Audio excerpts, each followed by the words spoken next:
but the rain will not fall tonight, and it will not stop these two teams from playing. Last week, Aldine Mustangs snapped a 23-game losing streak with a 41-27 win over Sam Houston High School. Aldine currently sits in third place in District 16 6A behind Davis and Westfield. Westfield has won or shared the last 6 district titles, but tonight Aldine will face Eisenhower.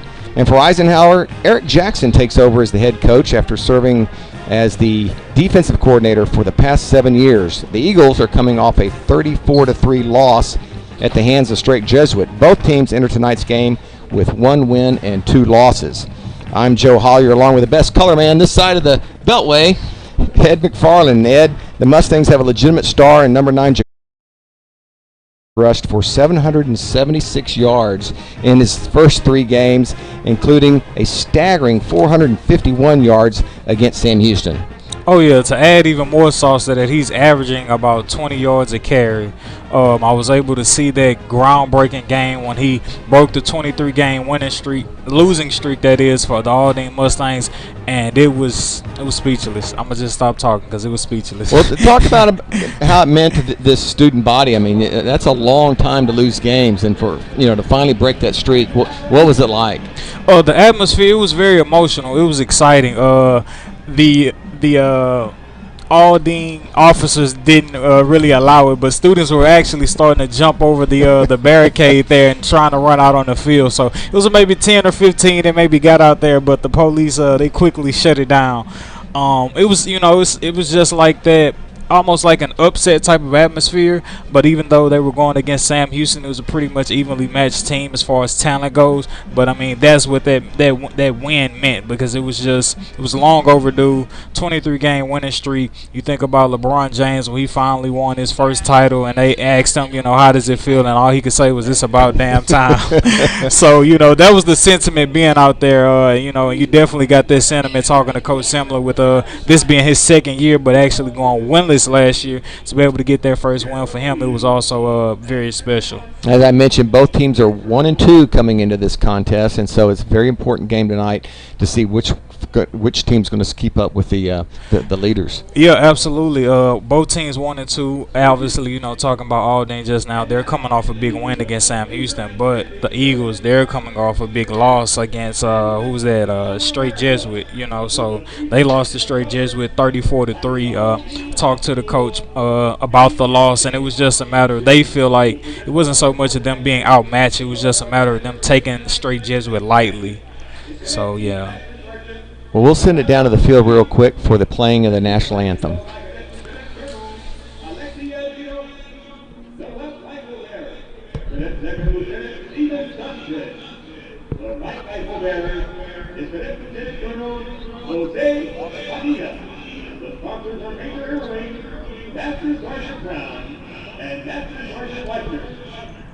And now, please direct the attention to the center of the field as the Aldine High School Mighty Mustang Choir, directed by Mr. Gary Lejeune, perform a rousing rendition of our national anthem.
Go over the starting lineups for Aldine on offense. At quarterback, number 8, Johnny Toops, 5'5", 145-pound sophomore.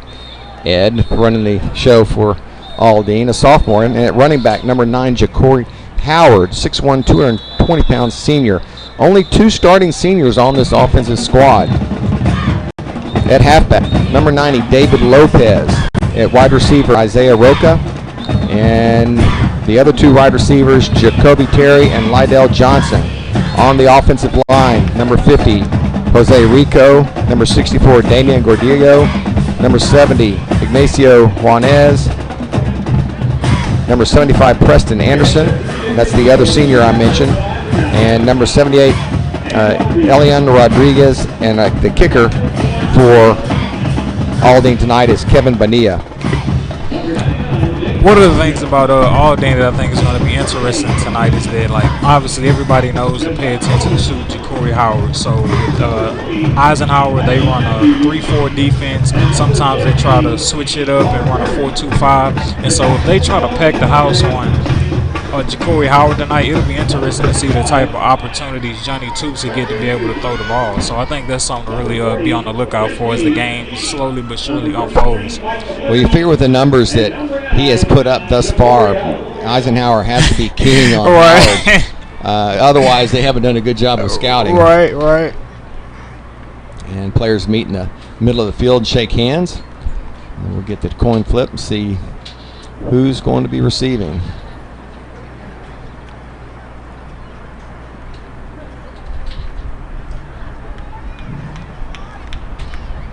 And still no signal yet. Here we go.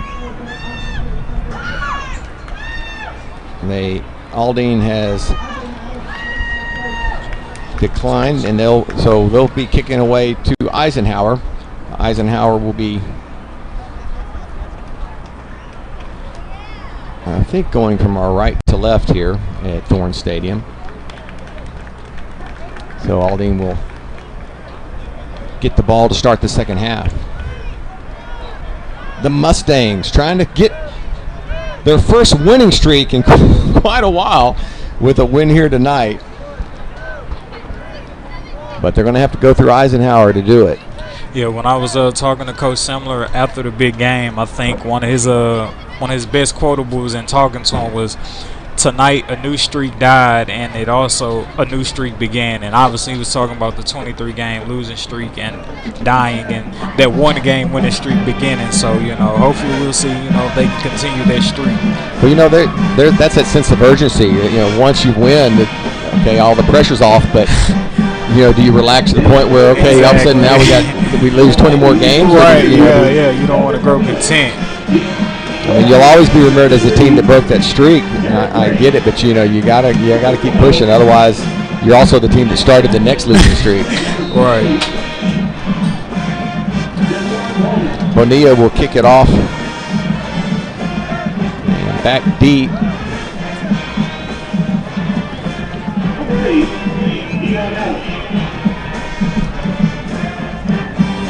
For Eisenhower is Dion Allen.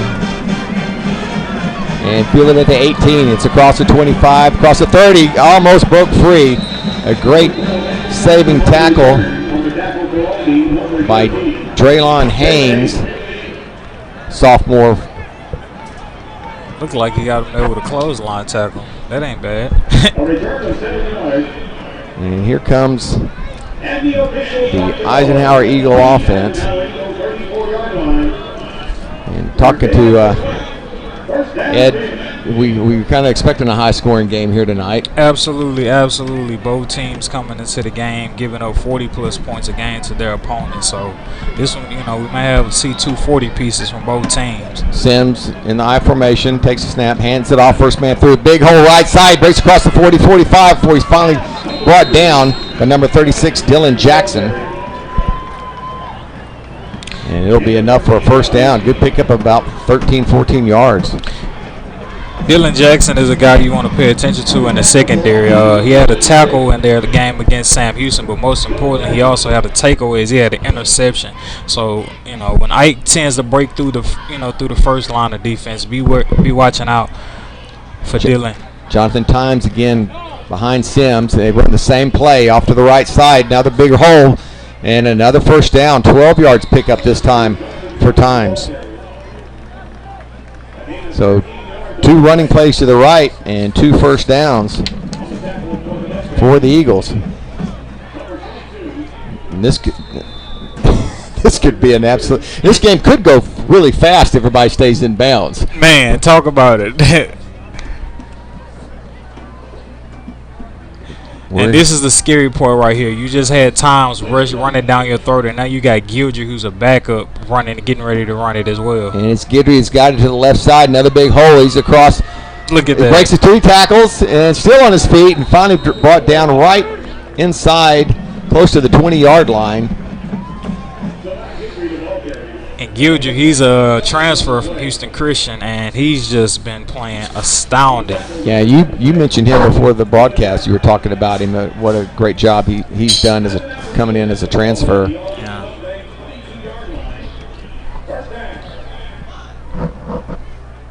Sims in the shotgun again. Up, a little movement on the left side. Let's see what they call.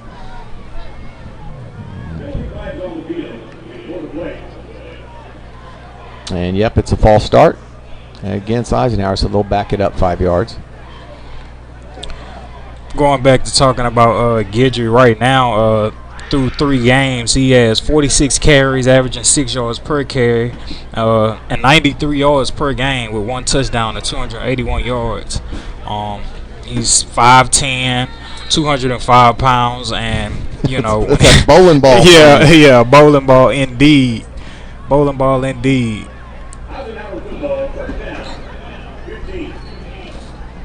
Be looking out for the pass maybe on first this and 15. Yep. Snap Sims and throwing on. Picked off in and out of the hands of number 23, Cecil McDaniel. Wow! With the way Mr. Sims just threw that pass, you would have thought him and Daniels was on the same team. Yeah. You know, with the way he threw it, he was trying to give it just a little air to get over him, but Daniels wasn't going for that today. McDaniels did the J.J. Watt jump up. Right. Had it in his hands, but couldn't come down with it. Again, shotgun I formation, 1 setback. Gildry. Snap. Handoff is to Gildry around the right side. Oh, breaks the tackle, breaks 2 tackles, and does not get away from the 3rd man. But he still picks up about 3 yards. And I believe it's number 32 on the tackle. Orlando Vela is the one who finally brought him down.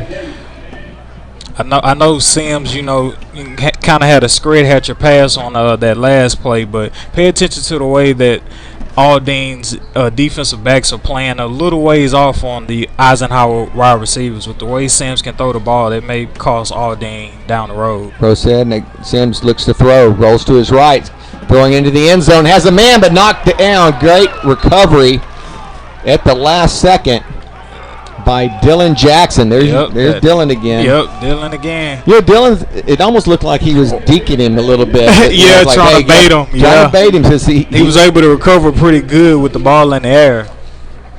Almost had an interception there. He had a step, but I'm thinking Dylan let him have that step. So 4th down, and the Eagles will try and kick a field goal here.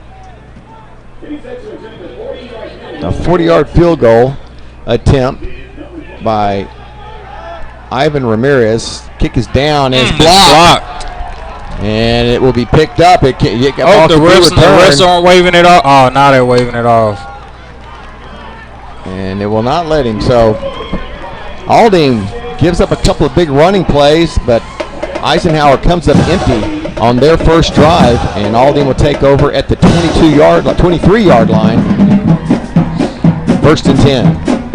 The moment we've all been waiting for. Mr. Jacory Howard is getting ready to come in at running back.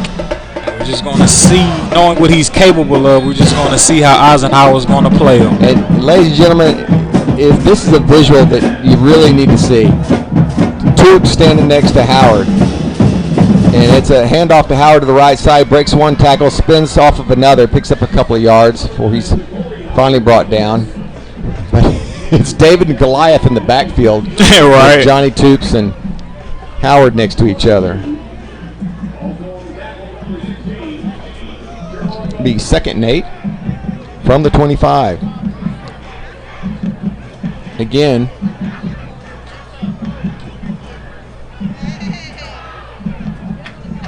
low formation, trips left, another handoff up the middle, and he is smothered immediately, and that'll be a loss of yardage. Looking like Ike did their scouting as they all swarmed over Ja'Cory Howard. Well, with trips left, you're thinking pass normally. Right. Eisenhower's not buying it, and they swarmed him immediately. It'll be 3rd and 11 now. Right. And this is what I was talking about with them hounding Howard right now with the run game. Let's see if Aldine decides to try to take it to the air. Back to the 22-yard line. And the snap is off of. Oh man. Tubes was actually telling Howard to split out right, so, and when he did, that's when the ball was snapped, and luckily it got a piece of him, right, or else that ball would have ended up in the end zone. So Aldine actually did try to go to the air on that play, just miscommunication with the bad snap. So they had the momentum with the defensive stop, but now it seems like both teams are back on the even playing field. Let's see who can get the momentum first. Max Esparza will kick it away for the Mustangs. Also, maybe lets you in on how many pass plays they run. Right. Maybe not a whole lot. And a timeout is taken by the Mustangs.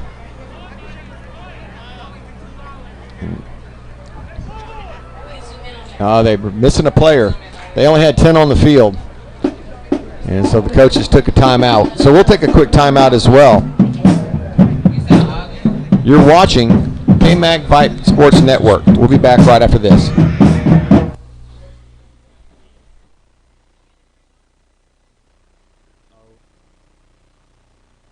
I supposed to hear or just you supposed to hear?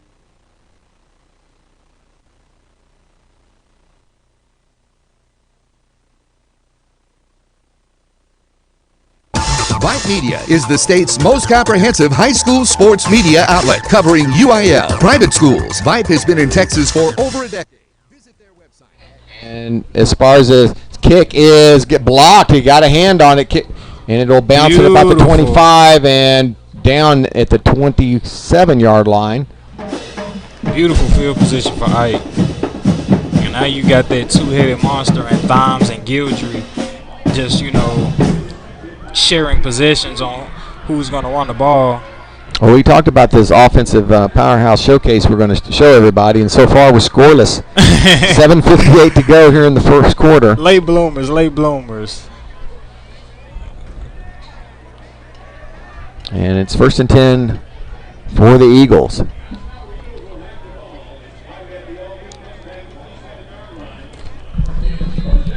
Sims shotgun.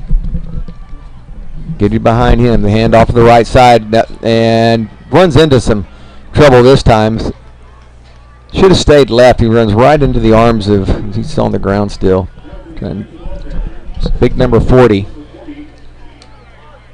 Christopher King with the stop for the Mustangs.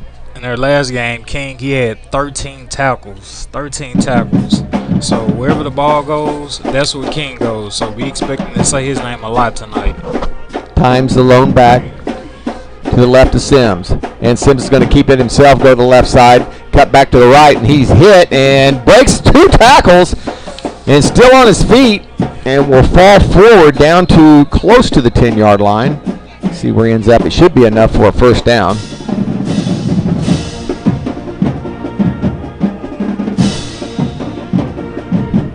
Well, he'll end up right about the 14, between the 14 and 13-yard line. It'll be 1st and 10 from there. It's the first time Sims has taken it himself.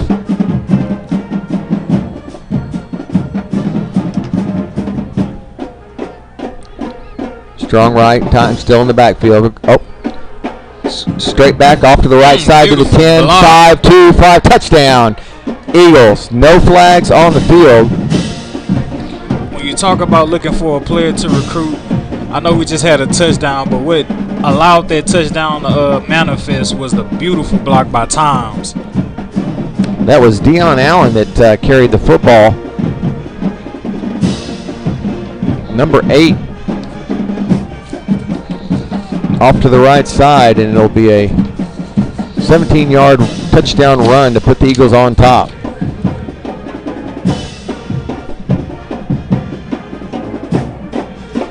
The extra point attempt by Ivan Ramirez. The kick is down, it's up, and it is good. So the Eagles take a 7-0 lead over the Aldine Mustangs here in the first quarter with 6:40 to go. We'll take a quick break. You're watching KMAC Vype Sports Network.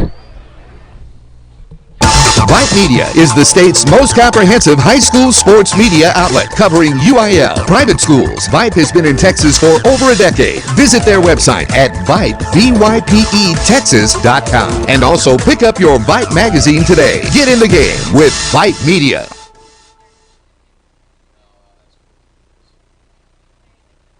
Hey, you like us on Facebook yet?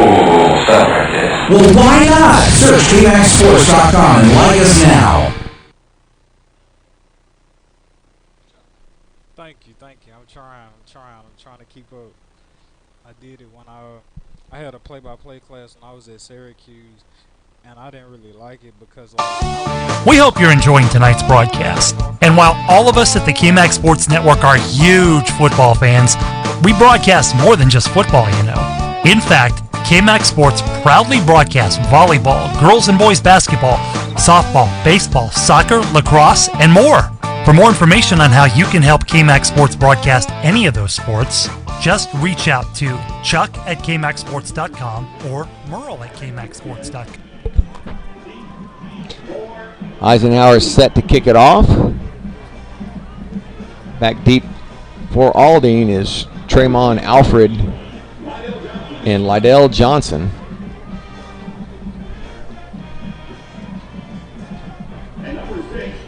Ramirez, kick is away. It's a short kick, and it will go. If he lets it go out of bounds, and it does, it goes out of bounds about the 22-yard line, and they will be gladly take the extra field position. And this will be the best field position Aldine has had. And it's obvious that they are really keying on Ja'Cory Howard. Oh, yeah, without a doubt. And you remember right before that, they had that bad snap. They were trying to throw the football, so maybe a first set of downs, they try to open up the run game to switch it up since Ike isn't budging on the Ja'Cory Howard run game. Similar given some instructions. And Aldine still hasn't taken the field yet. I guess they're trying to figure out where to place the football. Here we go, fellas. Ball on the 30 there.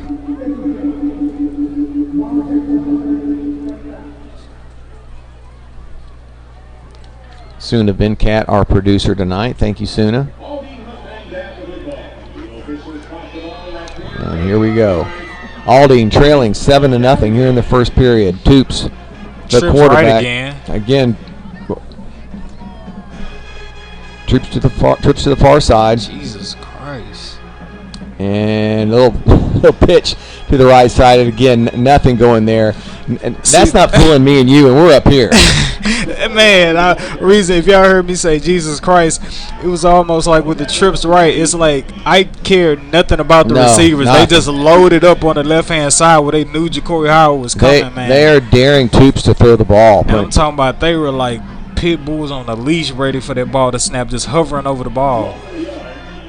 Linebackers king on Howard. 2nd and 11. Again, snap to Toops. Handoff up the middle, and this time it'll be a pickup of about 4 or 5 yards. Yeah, man. But again, that's going to be a long night. It going into third down now, and it's like, okay, it didn't work with Ja'Cory Howard for the last 2 possessions. Now do we try to throw the ball? And if you do that, you start to get predictable. Then you start to probably play right into Ike's hands as a defensive coordinator.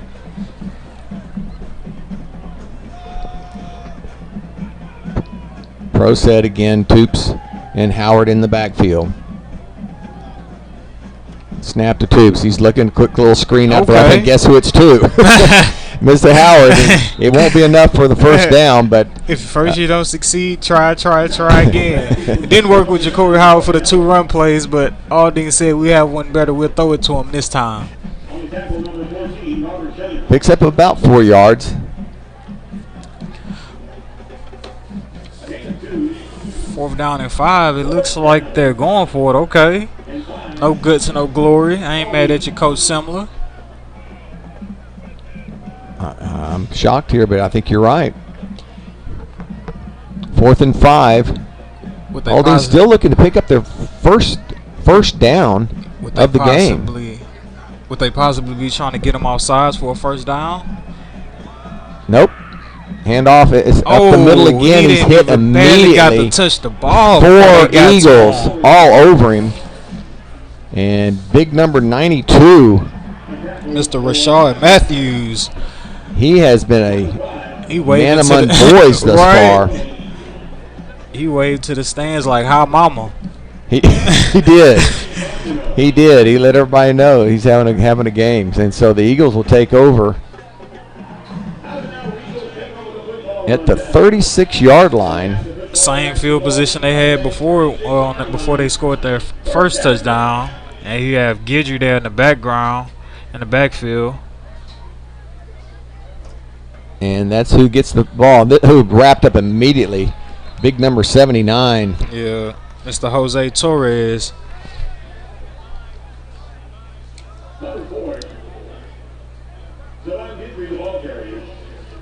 Torres, one of the seniors on this Aldine team. I'm no. They may trust the run game because you've had success with scoring it, but I don't know. I'm sensing maybe a throw on this one right here. Sims and Guidry still in the backfield. We got 4 receivers out there. Trips right. And Sims will roll right, throw to the right side. It's caught complete. Pick up about 5-6 yards before he's finally wrestled down and out of bounds. Hit him with the boop boop. Stay with me now. To see on that far side, I believe it was number 28 with the reception. Jashawn Palmer, and you want to watch out for him because this young man had 3 touchdowns in the Eagles' first win against Channelview. He had 2 receiving touchdowns and 1 rushing touchdown, and he can play receiver and running back. So you definitely want to keep an eye out on him. And like I said, if I'm Aldine, I don't want to play that far off of Ike's receivers with the type of arm Christian Sims has. 3 left and a fake off to Guidry, caught again. There's your boy in the middle. Breaks a tackle and goes in untouched. Right after you talked so well about him, he must have heard you. What did I tell you, man? You can't. Christian Sims can throw the football. You have to harass these Eisenhower receivers coming off the line. If you don't, it is going to be a long night. And the way it's looking right now, we're not going to count the Mustangs out, but the night is seeming to start to be long as we're up. Possibly after this field goal, 14-0 with the Eisenhower Eagles, and still 3:47 left in the first quarter. And Palmer got popped immediately after he made the catch, but he just shook it off and then went in untouched. Like it was Nathan.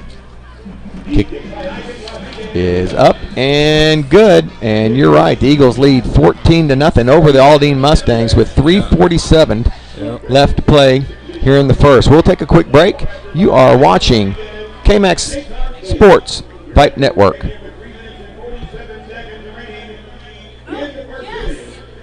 getting the replay. Joe, I'm getting the replay. I just played it for them. Yeah, man, they made me do baseball, and that already ain't a predominant. Oh.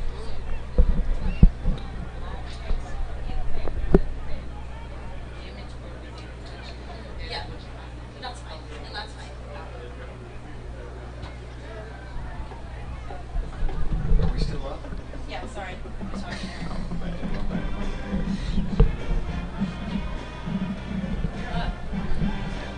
All right, we'll take a break in a little bit. Sorry. I'm watching the replay just now. That's what I was trying to tell you. Okay, I got you. Soon showing the replay of the Palmer touchdowns. Very, very nice. We have that added addition here to the broadcast. Ramirez is going to be pretty sore if this keeps up. Kicking off again for the Eagles. And it's straight away and brought down at the 10. Across the 15, the 20. Gets a block and out to the 27, it looks like. I don't think Aldine has, made it past the 50-yard line yet. No, they've. This is about, I think, the 32, 33 is the about the farthest they've been on the football field, and as right now, me, you, and Sierra all know that Howard's getting the football. Yeah, pretty much. Unless they start to let him take direct snaps or spread him out far right. Yeah. Again, Howard and Toops. I trust the pass play on this one. In the backfield. Fake the handoff, roll right, and Johnny will step up. It's going to be probably a hold, trying to save Toops. I don't know. It's against the looks like it's against the offense. Yeah. That's kind of where that flag came in from. Yeah. They'll probably decline it and just take the sack. Let's see what they do. Yeah, they're just going to take the play. So it'll be second and about 13 for Aldine. And this is going to hurt your poor average carry.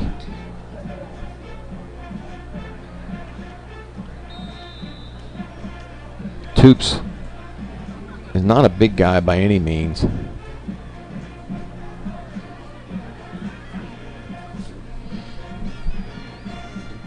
And again, just a sophomore.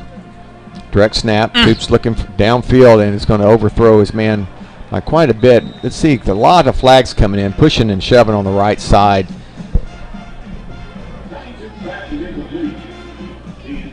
That was Draylon Haynes running down the right side, and I think it's going to go against Eisenhower. I think they got the hold. Officials are going to talk it over.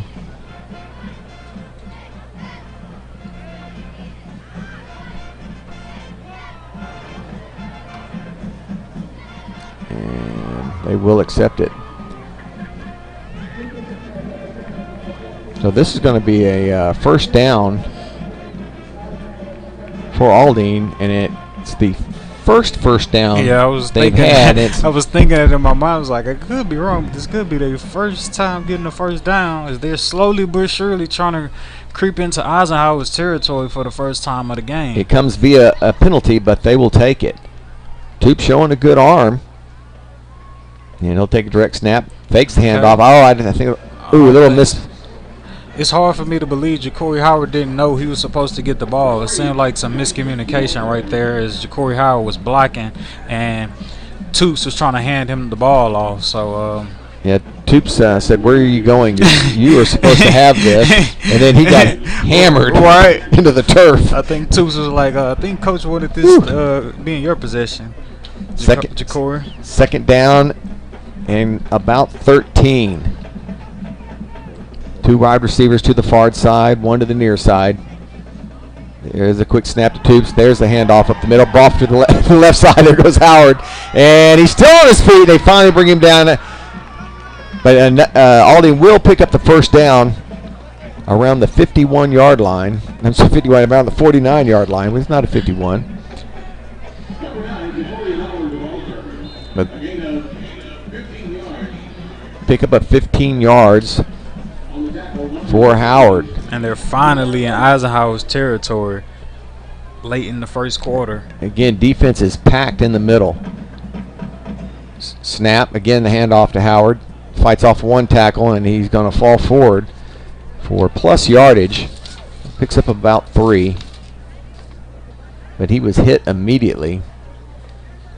The Aldine line has just got to give him a little bit more time. So if he can break that first initial contact, and he he's can always pick up some yardage. Yeah, he's always going to break their first tackle. You're never going to get him with just one tackle.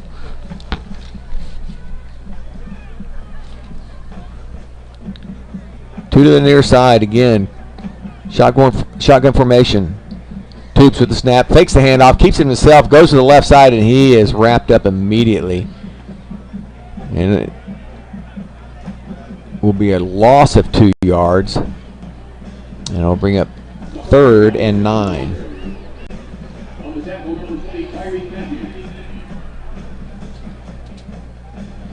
Aldine has some pretty big linemen on that left side, and they've been trying to run behind them somewhat. But a big front for the Eagles has really stifled the Mustang running game. 3rd and 9. Quick snap.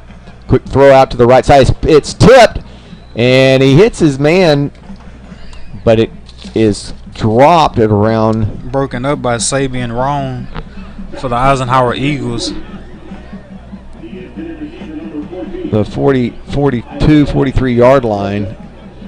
And with the help of that penalty, the Mustangs, were slowly but surely starting to cook with hot grease, but the way their drive ended, it seems like they're only boiling hot water right now. So, well, at this point, 2 first downs on a drive will take it, right? I mean, that's a step in the right direction. And again, the field position is going to improve a little bit. A whole lot with this punt.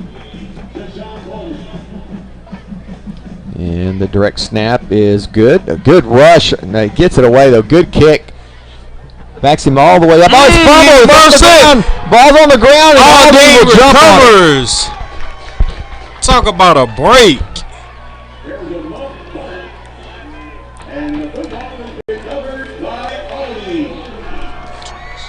I believe it was Deion Allen that actually muffed the punt.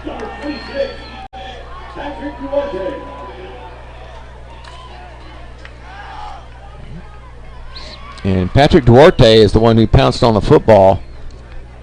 So Aldine now with a golden opportunity here. All I'm gonna say is I'd be highly shocked if Ja'Cory Howard didn't score the football with this type of field position. And I'm pretty sure Eisenhower was just gonna stack the box and blitz. Only 2 receivers out there for Aldine. I'm pretty sure they're not gonna throw the ball in this situation. 1st and 10 from the 13. Snap to Toops, quick handoff, left side. Cuts it. Breaks 1, breaks 2, and finally 3 guys bring him down. It'll be a pickup of about 3 yards. Shawan Butler kind of saved the touchdown there as he was able to catch Ja'Cory Howard around the ankles as he was trying to cut to the outside.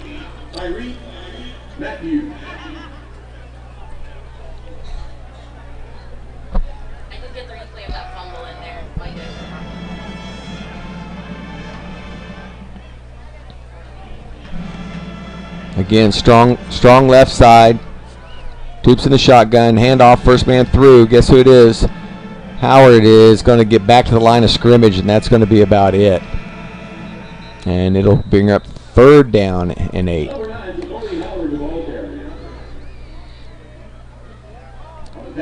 And as they take a timeout here. Oh, we got half at the end of the quarters. There we go.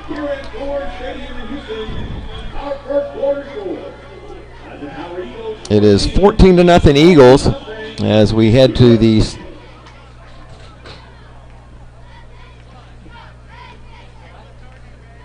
Are we at halftime or are we at the second quarter? We're at second quarter, right? Yes, sir. They popped up. Oh, I see the 2 now. We're going to switch into the field. Make the long walk.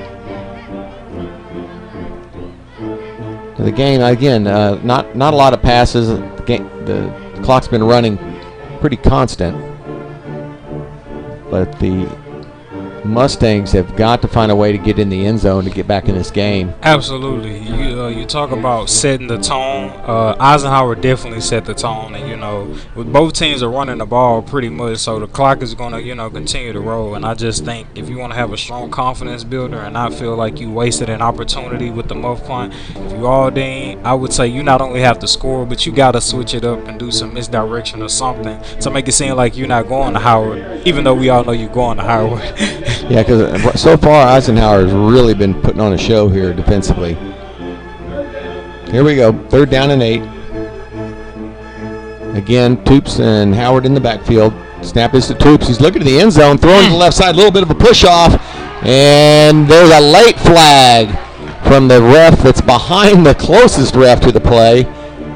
And that could have gone either way. There was a little bit of a push off and then contact, and I think it's going to go against the Eagles, which would give them a first down and goal. But Toops was trying to target Jacoby Terry there on the pass.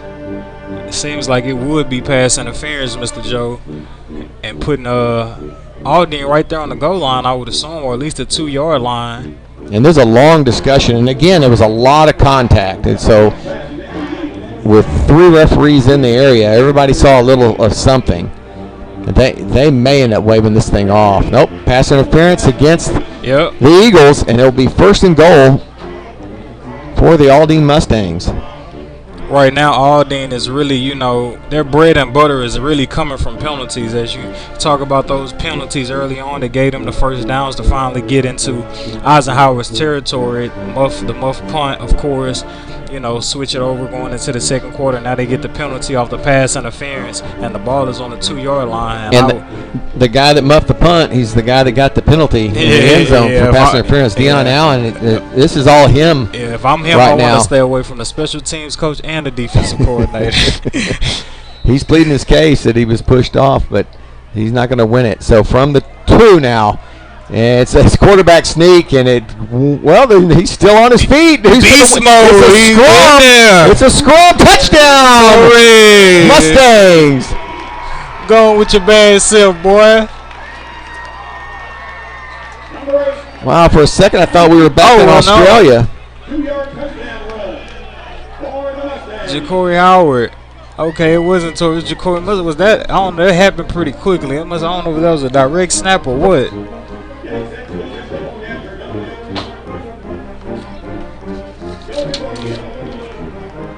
They're saying it was Howard. It looked like it was snapped directly to Toops. I think Toops is the one that scored. Yeah, that's what I thought. I think we're right on that. The kick is down and up, and it is good. So just like that, the lead is cut in half, 14-7. The Eisenhower Eagles lead the Mustangs here in the second period with 11:47 to go. Joe Hoyer along with Ed McFarland as we bring you live action from Thorne Stadium. We'll take a quick break. You are watching KMAX Sports Vype Network. Vype Media is the state's most comprehensive high school sports media outlet covering UIL, private schools. Vype has been in Texas for over a decade. Visit their website at Vype, VYPETexas.com. And also pick up your Vype magazine today. Get in the game with Vype Media. Socialize with us. Yeah, man, I'll tell you what, that dang old internet, man, you just go on there and point and click. It's real easy, man. On Twitter at KMAX Sports, or catch us on Facebook. Search KMAX Sports. Just another way KMAX Sports is bringing your teams to you.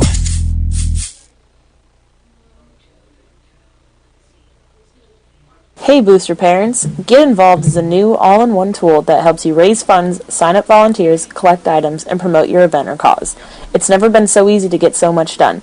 Forget the multiple volunteer, fundraising, and sign-up lists. It's now all in one. Get involved today at getinvolvedco.com. That's getinvolvedco.com.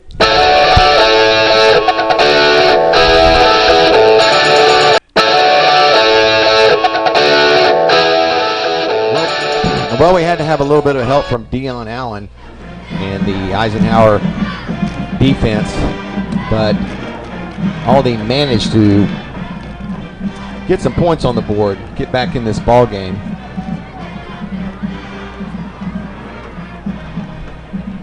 Kelvin Bonilla will kick it off, and wow, for good through the end zone. It'll be a touchback. Great kick there by Bonilla. You can hear. Yeah, I was just about to say that. Coaches up here in the press box were just stoked about that kick. I'm guessing he's on somebody's soccer club. Right. Wow, what a leg.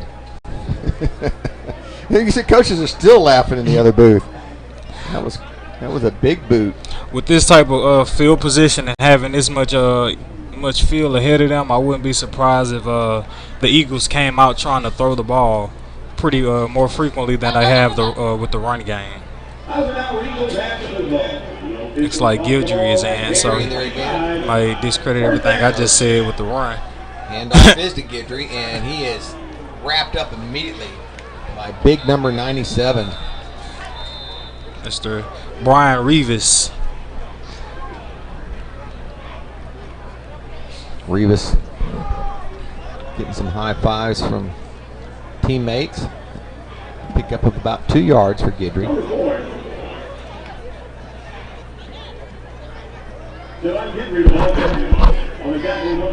We are in the second quarter in a 14-7 ball game. Great weather here tonight. For Texas, little front came through. Emphasis on for Texas. Yeah. We'll take anything at this point.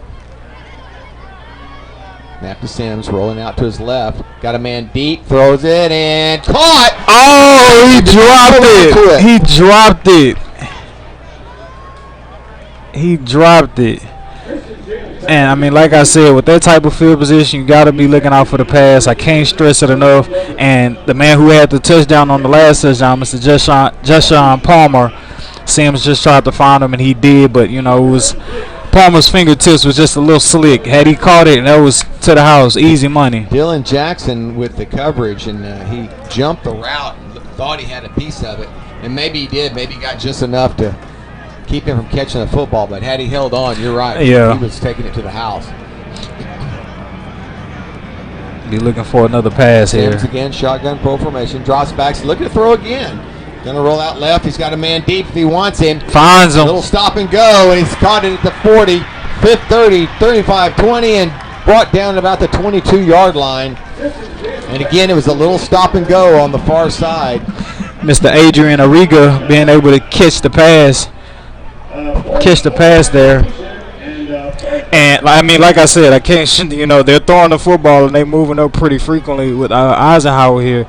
And one of the things that you have to pay attention to is Aldine has actually tried to put a little bit more pressure up on the receivers, but obviously not enough as they let the receivers get behind them. Guidry, it does on the right side, cuts back at the middle, got good yardage, and he might run through 4 people, and he does. Just literally drags 3 guys into the end zone with him. He put the team on his back. Wow.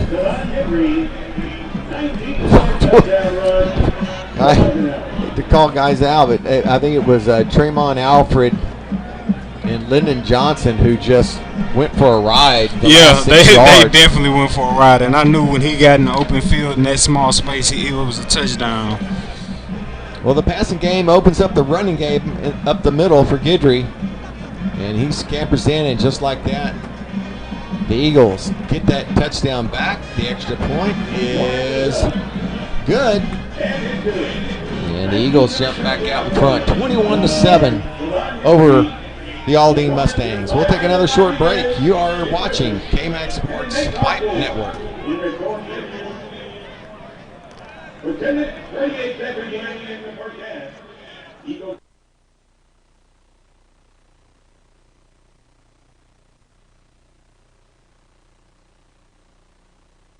Vype Media is the state's most comprehensive high school sports media outlet, covering UIL, private schools. Vype has been in Texas for over a decade. Visit their website at Vype, VYPE, and also pick up your Vype magazine today. Get in the game with Vype Media.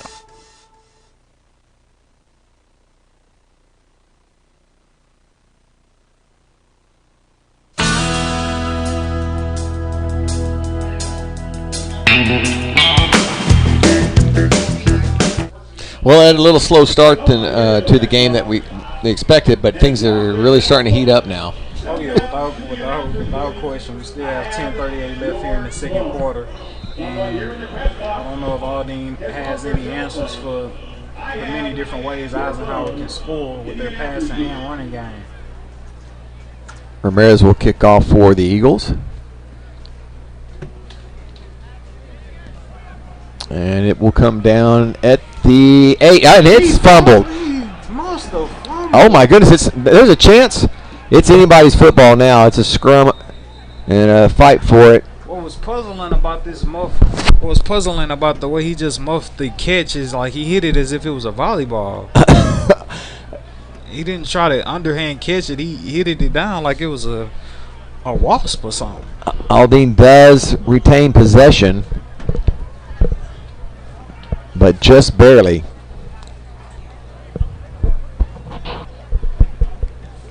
There's a 26 on the field, which I do not have on my scorecard, but that's the guy who ended up with the football. So Howard with a long way to go here. Right, Howard. From the 16-yard line. Toops with the handoff to Howard up the middle, and he's wrapped up immediately and taken down. Early on in the game, Eisenhower was packing the house with their defensive ends, having them blitz in. But now I don't know if they just found more confidence in their defensive linemen, as the defensive ends have kind of laid off and kind of played in the secondary with the linebackers. A loss of 1 on the play. Same formation. Toops out of the shotgun. Pro set. Snap straight to him. Quick throw out to the right side, and it's picked off. Picked off! Grown man bars. Sabian Roan jumps the route. And literally just takes the football. But, you know, you got to try something different. You got to.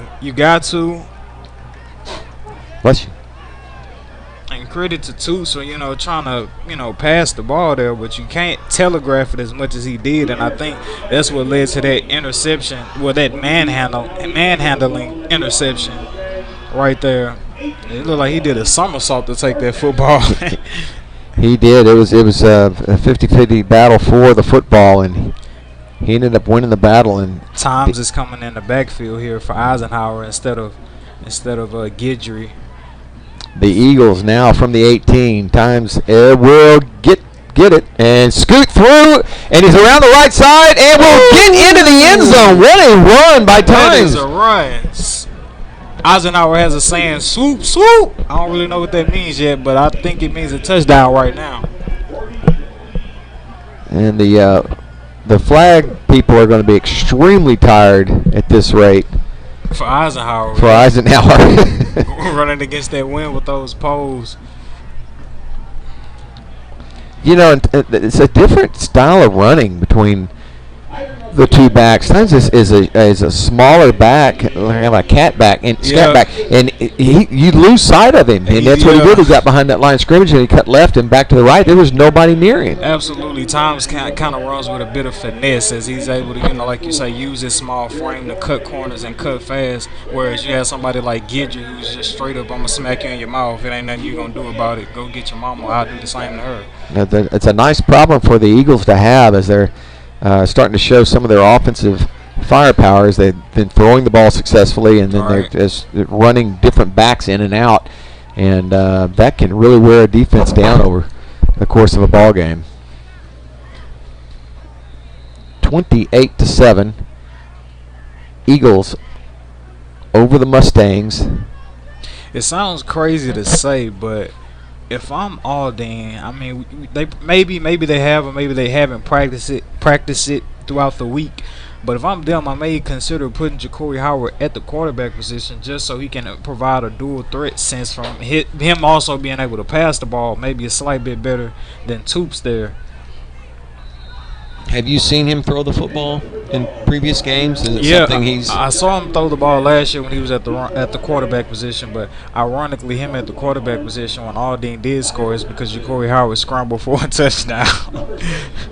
The kick is away, and this one will go out of bounds as well. So Ramirez, I told you he was getting tired of kicking the football. Yeah, pretty much. Two of his kicks have not even stayed in bounds. So Aldine will take over at the 30.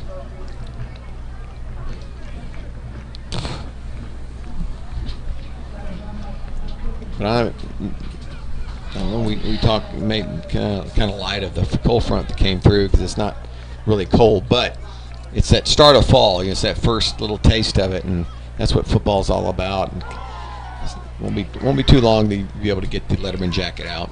Right. It is senior night for the Aldine Mustangs. Similar announced to everybody before the game started. And I believe Howard is going to be given an award at halftime as well.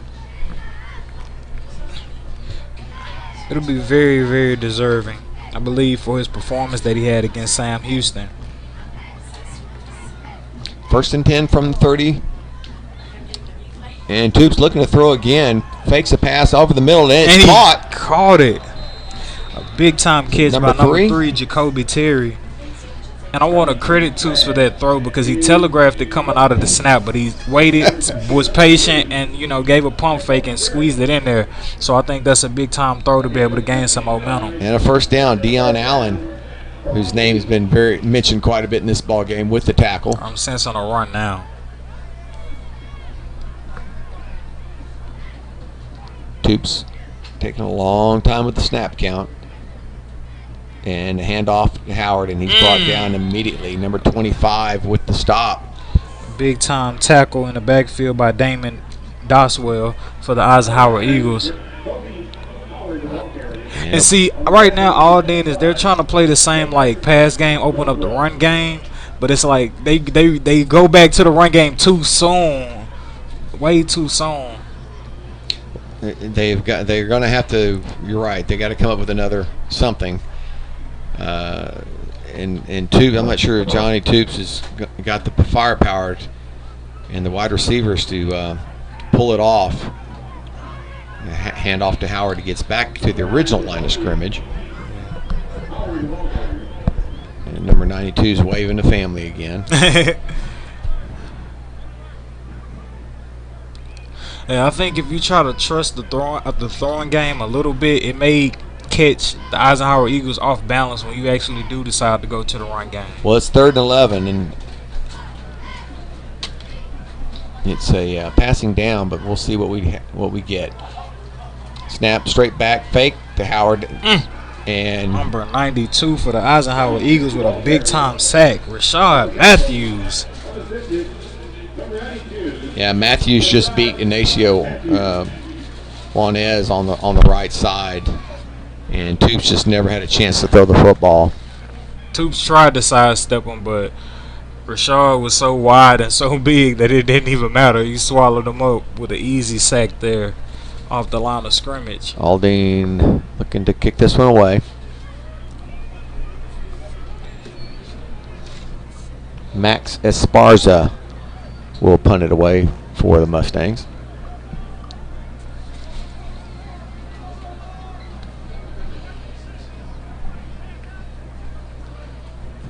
Back deep for the Eagles is Sharon Butler.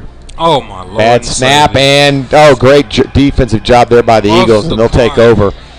The muff snap Eisenhower by Esparza, and Eisenhower will take over at the 21-yard line.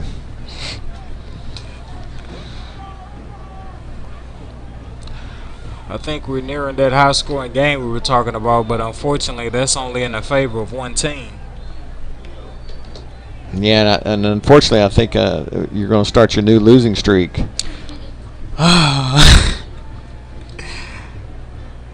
like you said, tonight is their senior night, and I think the only way, right now, it seems like you would want to forget this senior night, but the only thing that can make it memorable is if you start to pull together a comeback. And keep in mind, and we talked about this earlier, there's only 2 seniors on this offensive starting unit. Right. It's a very young unit. Eisenhower out of the eye, hand off to Guidry. He almost fumbled the football. Allows the defense to catch back up with him. It's still a pickup of about 3. Not a great exchange there between the quarterback and Guidry.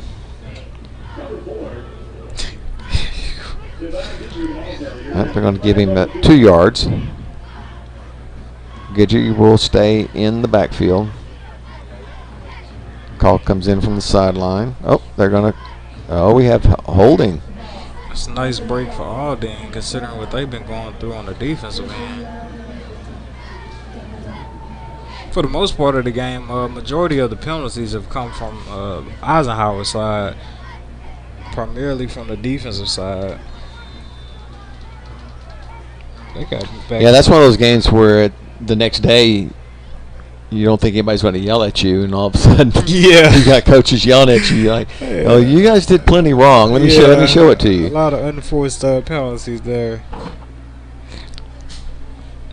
So Second down. Yeah. Oh, Sims dropping back, going to go deep. He's got a man wide open, but he overshoots him. Overthrows Anthony Isom. And if I'm a defensive coordinator for the Aldine Mustangs, you have to pay attention to like the type of space in front of the Eisenhower Eagles, because when they have a lot of yardage in front of them, they tend to like to gobble it up with passing. And as you see, as we've been seeing, once they get inside the red zone, they just hand it off to Times or to Gidry. Well, Sims will be very upset when he sees the replay of that game, because he had 10, 12 steps on the closest guy. Yeah. He just missed his man. And that was a layup. That was a layup for him. Oh, Sims out of the shotgun. 4 wide, got a man open in the middle, and he'll try and hit him. Long throw. Oh, through his hands. That was a great pass. That was a beautiful pass. That was a beautiful pass by Sims just now. Oh. To Deion Allen. It's not Allen's night. I mean, it was there. He just couldn't come down with it. Yeah. So I know Sam's probably kicking himself, because that was a great pass. The last one, that wasn't his fault. Deion just couldn't come up with it. But the one before that, like you said, to Anthony Isom, he clearly overthrew. He just missed his man. But yeah, that was, there's no other place he could have put that football. Yeah. Looking at Christian Sims from afar now, he sitting on the bench and threw his helmet down off of his head in frustration. Kind of surprised they weren't going for it there. They'll kick it away. Just stay away from the ball, please. Nope, he'll pick it up off the bounce and get slammed down at close to the 7-yard line. Frustration. Oh, there's a flag. Oh, my goodness. Who's going to get it? The late flag. And, again, the tackle was It was a solid tackle. Well, it was one of those throwdowns. Like, when you slant. And it was. In the NFL, he's going to the locker room. They've gotten so serious about that. But then there were words exchanged, so we'll see. It's probably going to be unsportsmanlike conduct. I think that apart from the tackle, I think it was a bit of a probably, like you say, those words that were exchanged, and probably a lot of that was a frustration from Mr. Alfred Trayman. And that's what it was. It's going to go against Aldine. And now you put yourself in a tough position, because I feel like that was already a ball you'd had no business trying to catch. Just let that go in the back of the end zone, go to the 20-yard line, and now we're on the what? It's that 4, 3, 2, 3-yard line. About the 3.5-yard line, because they were about the 7. So half the distance. Pretty sure Eisenhower is going to stack the house, probably try to get the safety if they try to pass the ball. Well, here's a chance for Howard to really have something on the highlight reel with 97 yards. And there's the handoff to the left side. Can he get through? He gets out back to where they were originally, back out to about the 7. And there's nobody back deep. You know what I mean? If he can get by that next line, it's going to be a foot race. Yeah. And so they got a little bit of cushion between, line of scrimmage in the end zone, but not too much. Yeah, that, like you said, they're running that 4-3 right now, and just trying to keep everybody's keying on number 9. Second down and 6. Another handoff to the right side, and everybody's just taking a shot at him as it gets driven backwards. See if they give him any forward progress there. Tyreek Matthews been on countless amount of assist tackles tonight. He's a Texas Tech commit, and also one of the leaders of the Eisenhower Eagles defense. Robert Turner also getting a lick in late. And the cornerback is, again, that corners are able to cheat. Yeah, and in this situation, I'm pretty sure Aldine is going to try to throw the ball. But again, you talk about, predictability when you don't have success running it. Well, you had man-to-man coverage, and somebody's going to have to. Oh my goodness! Great job by Howard, just getting a couple of yards there. As he is really earning his yardage tonight. Not much help up front. And Aldine will have to punt this one out of the end zone. Yeah, and that's the. I don't know about you, Mr. Joe, but it's kind of like the gift and the curse of being great, and in this situation, for the most part, being the the only great one on your team. When teams know the ball is going to you, and you kind of gotta do what you gotta do. Aldine looks like they're calling a timeout. Esparza will kick it away, but you're right. They're going to call a timeout and talk about it first. I'm scared for this punt that's coming by Aldine. They've come close a few times, right? And with the short field to try and kick this one away, they got an opportunity here. They got a real opportunity here. Yeah, I'm scared that Aldine is either gonna, like you say, get their punt blocked or muff the snap. Yeah, he's going to have to catch it clean and get it out of there quickly. And either way, and that's probably what Eisenhower's talking about. Don't make a mistake where you give them a first down. He says either way, we're going to have great field position. Exactly. Because even if he does manage to get it out cleanly, they're going to have great field position. Yeah. And Eisenhower at the line of scrimmage, they've just been ferocious. Butler back to receive the kick. Senior for the Eagles. Esparza, it's a high snap, but he's able to get it, and he gets it away. Nice spiraling kick, and he'll come up and make the catch. Off to the right side, can't get around a man. Good stiff arm, and he will get to the 20, and there's a late flag. Did you see what that was for? No, it got kind of clogged up in there right around the time the ball carrier ran off bounds. Maybe a block in the back.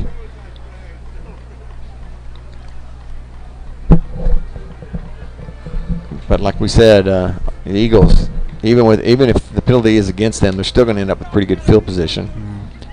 And I think them coming in on this possession, it'll be interesting to see if, like I say, when they get in the red zone, it's either going to be Toms or it's going to be Guidry. But you got to wonder if the coach's offensive coordinator is going to see it, try to let Christian Sims make up for those two overthrows he made in the last possession.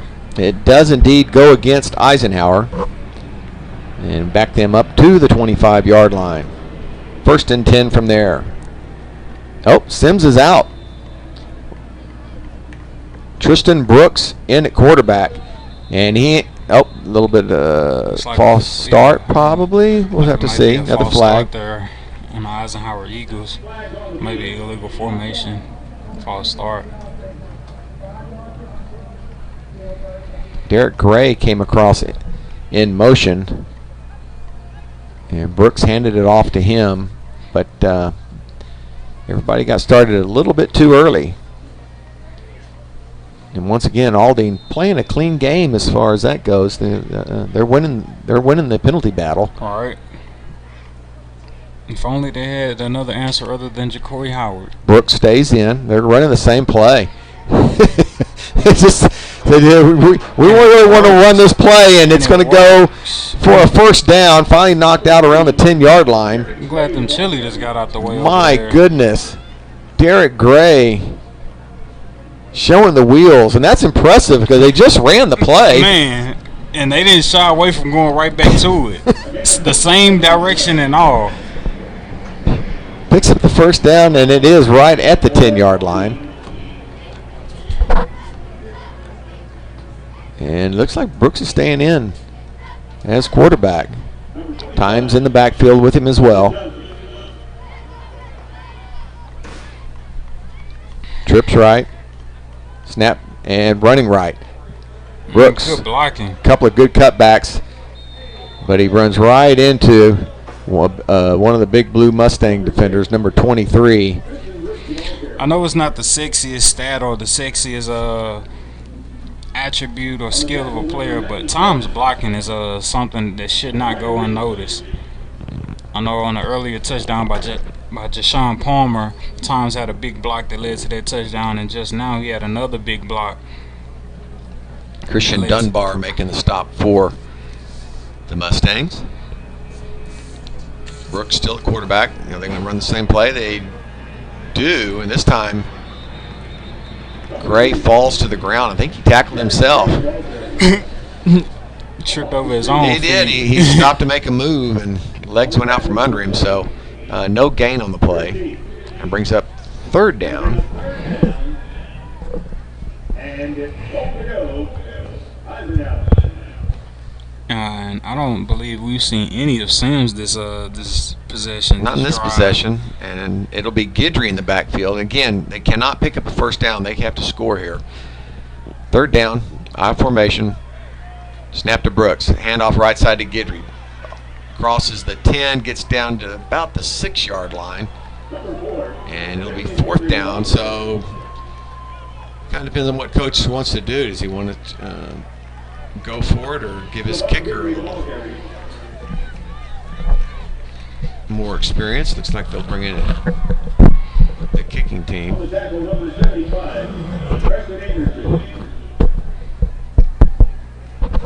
And they will go for the field goal.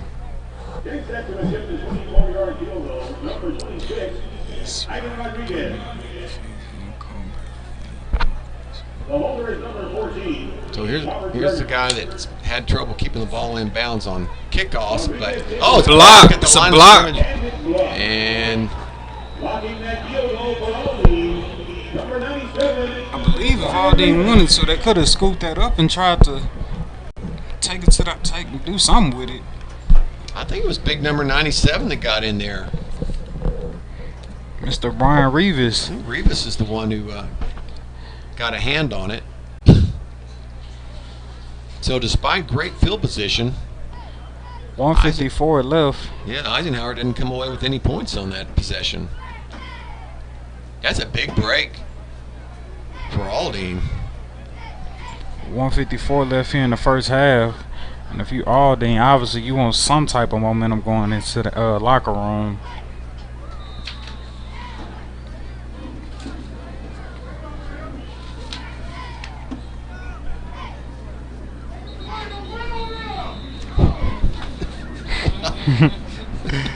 Timeout is called. With the timeout, we will take a short break as well. You're listening to KMAG Vype Sports Network.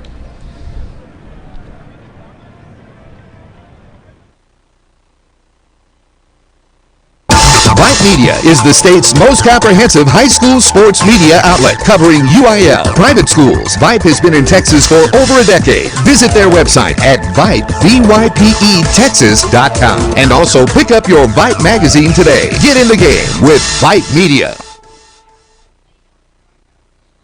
Hey Booster parents, Get Involved is a new all-in-one tool that helps you raise funds, sign up volunteers, collect items, and promote your event or cause.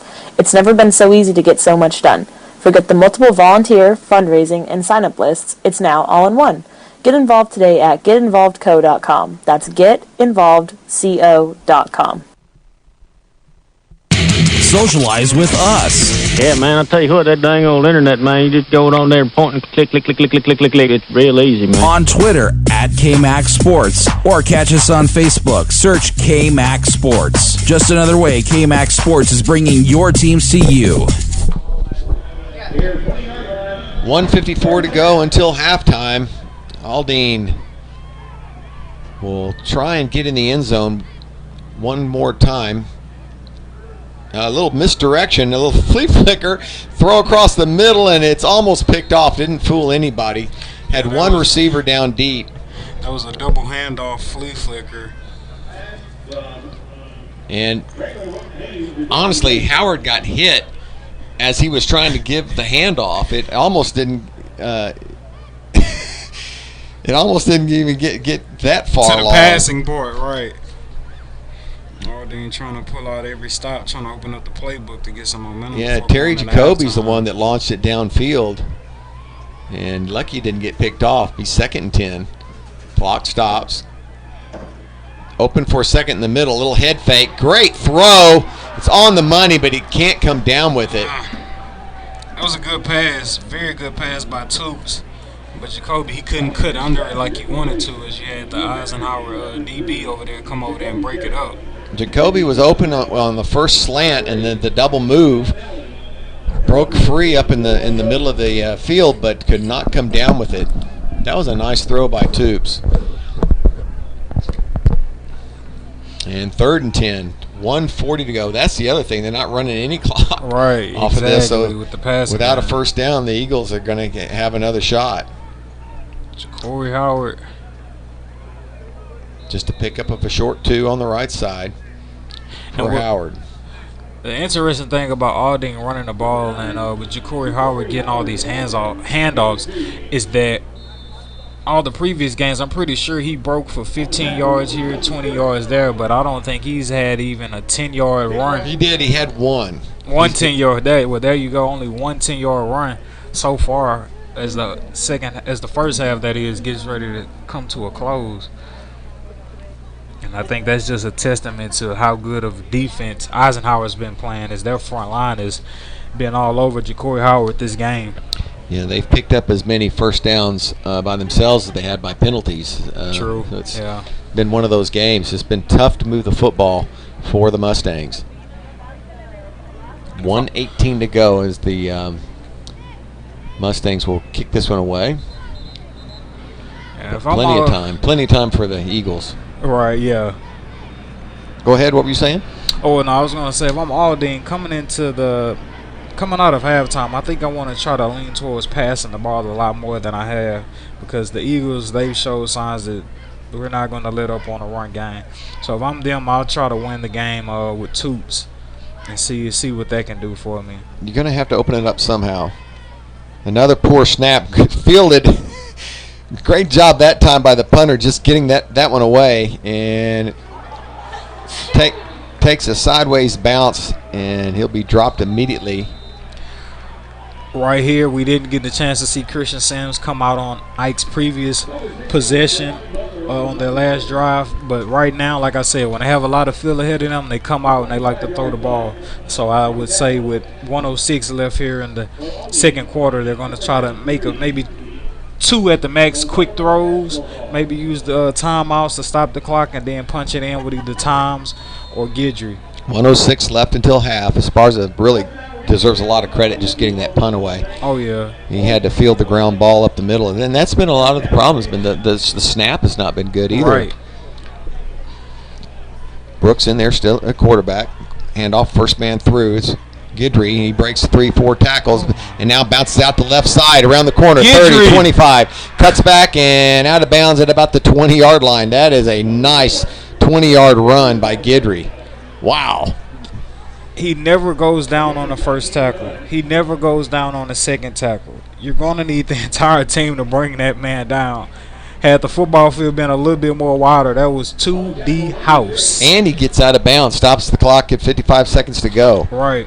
Brooks at quarterback. Guidry still in there. Brooks looking to throw now. Steps back, throws over into the right end zone's got a man, and it's caught. Number 12. Anthony Isom. Much too easy. As he runs the post pattern and catches it right behind Lyndon Johnson with the coverage. And for the people out there watching, Tristan Brooks is the backup quarterback for Eisenhower. They chose to make the switch over to Tristan from Christian Sims, who's kind of struggled thus far as we get the field goal, and it's good. Christian Sims has kind of struggled to make the connections with his receivers, who's the starting quarterback, and now you have Brooks coming in, and he's got the passing touchdown to Anthony Isom for the Eisenhower Eagles. And you wonder how much that missed opportunity where Sims really had that guy wide open, overshot him, and he thought, well, let's put the other guy in there, because that was a well thrown pass. Very much so. And it puts the Eagles up now 35-7 with 48 seconds to go. And if I'm similar, I'm content to keep the ball on the ground and get this thing to halftime. You're right. I know that's right. Wow. Is he inside or outside? It looked like a small bat. Mosquitoes have gotten pretty big here. this time of year. One of the things we haven't been stressing is this game kicks off district competition. So it being district, you don't have time to, sometimes let guys warm up. You got to put in who's going to get the job done. Both of these teams fell short of reaching the playoffs last year. So obviously with, a new year, a fresh start, you want to you do whatever you have to do to put the guys in a position that is going to get you some district wins and get into the playoffs. And again, both these teams trailing Westfield and Davis. Oh, great slip by, it took 3 or 4 tackles before they finally bring him down around the 18-yard line. Montez with a nice return. And only ran about 8 seconds off the clock. So 40 seconds to go until halftime. Band is come out onto the sidelines, so they're ready to go.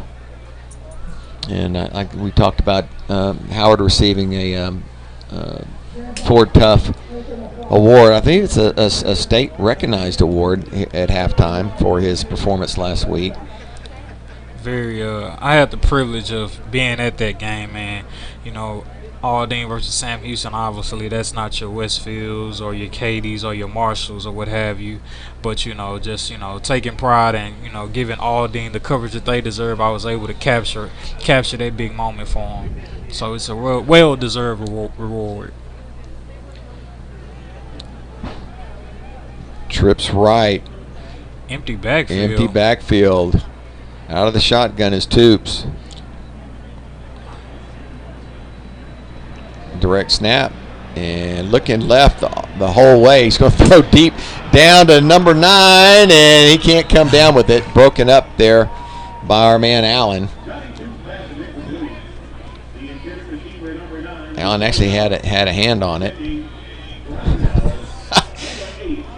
But you had pointed it out. Toops is really selling where he's going with the football. Yeah. There's no secret where he's throwing.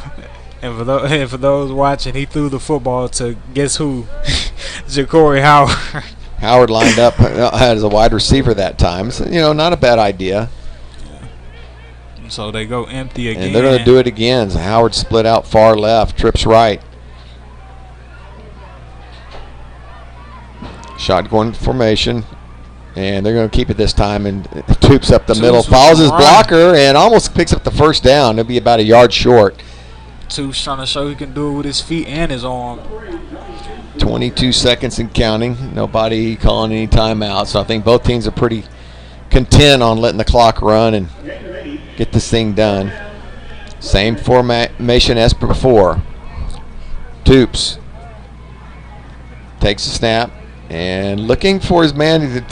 Pump fakes. Picked off by Tyreek Matthews, the Texas Tech commit, and he is a horse collar. Will they call it? No flags. Tyreek Matthews. But the clock does expire, thankfully. Man. But that's when you're telegraphing where you're going, everybody's keying. Every time.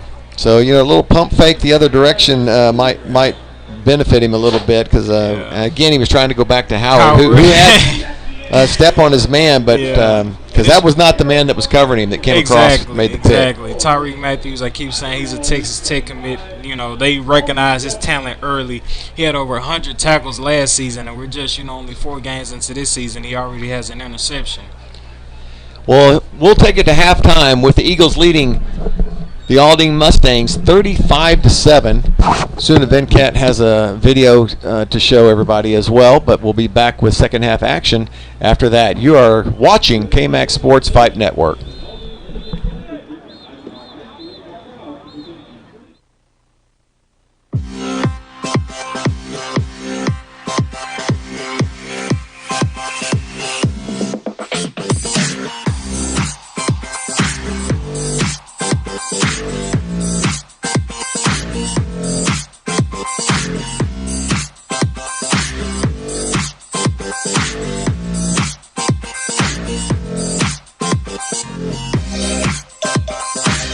What's going on? Matt Malatesta, Vype Magazine. We're here on the campus of Aldine High School, the home of the 1990 national champions. in football. That was 28 years ago. Now we're here on campus. We're going to go inside the locker room, talk to players, talk to coaches. Coach Hank Simler doing a tremendous job over here now. They're completely doing a renovation here. They got a nice new field. They've got a tremendous new weight room and field house. It's going to be in phase 2.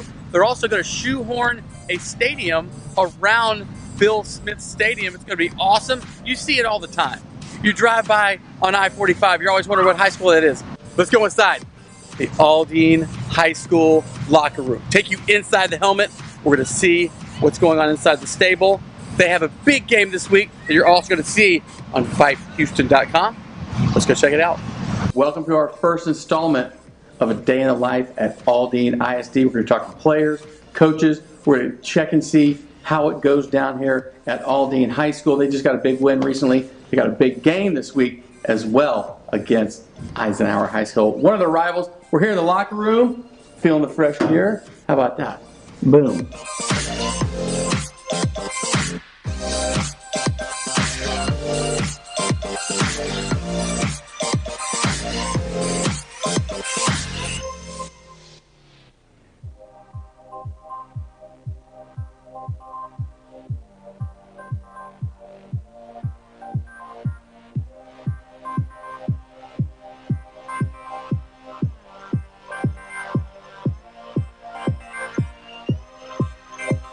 We're in the coach's office where the X's and O's happen. All right, Coach, you have a really cool mantra here, the gung-ho mantra.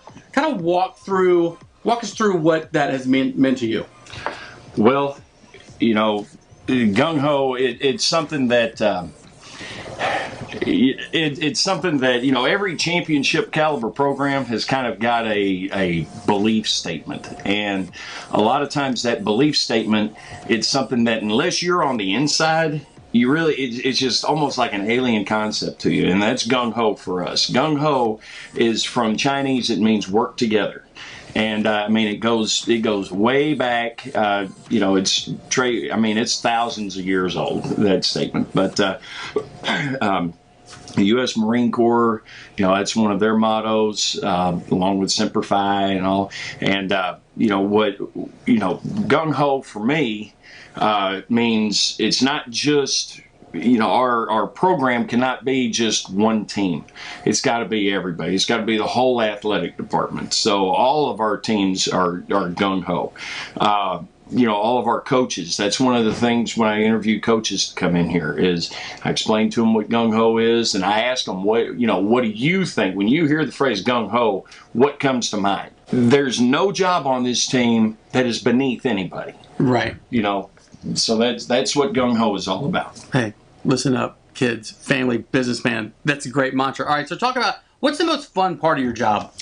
Well, the most fun part is watching a kid go from being unsure of himself to basically master of his own emotions. You know, and some kids, hey, they can do that by the end of their freshman year. You know, some kids, it is the spring of their senior year before they finally, everything clicks and it's you know, Coach, I get it now. I understand, you know, and thank you, you know, for teaching us what it means to be, you know, a good person. We got Mike McClendon, the defensive captain, Ja'Cory Howard, the offensive captain. Okay, guys, let's start with you. Big win a couple weeks ago. Talk about what it was like winning that first game in like 23 consecutive losses. What was that like? First game, it felt good. First win. You know, after y'all win, what's the celebration like? What's the bus ride home like? Loud, excited. Defensive guy, very talkative as we see. Okay, so let's talk about Ja'Cory real quick. You committed to Michigan State. What went into the process? What did you love about Michigan State? I just love the academics because, you know, I'm not always an athletic man. You know, academics is the number one key to being out here. If there's no academics, there is no here. And I really just love being in the atmosphere, and I love being around players that have the right attitude. As you see my boy Mike right here, it's going to be a lot of dudes in that atmosphere from Michigan State that's like this. So I love to be around it. So also talking about you moved from quarterback to running back after playing 3 years of quarterback. Do you love the move? It's obviously paid off for Aldine. I love the move, and yes, it has paid off for us because we're trying to be in a situation where we win. And me being at quarterback was a good position, but it wasn't giving us wins in our win column, as you can see. But now me at running back, which is my natural position, it puts us in a better opportunity, and it makes better opportunities for myself, but also my team. All right, so Ja'Cory, talk about what do y'all do outside of football? I mean, I know y'all just hang out with friends, but what outside of football do y'all do? We compete, we work and compete. Academically and athletically, socially and physically. I mean, we get after each other out here at practice, as you can see, and it elevates into the game. And also outside here, we like to, play the video game system also because, you have to have time to rest. You can't always be uptight because that doesn't lead to anything.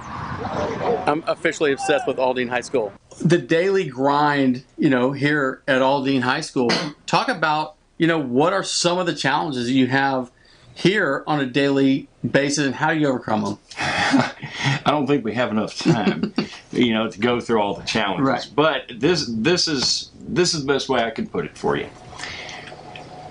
Aldine High is not for everyone. Yeah. It just isn't. It's not for it is not a place that just any coach can come into and say, yeah, hey, this is exactly what needs to be fixed, and this is how we're going to fix it, and presto, we're going to start winning.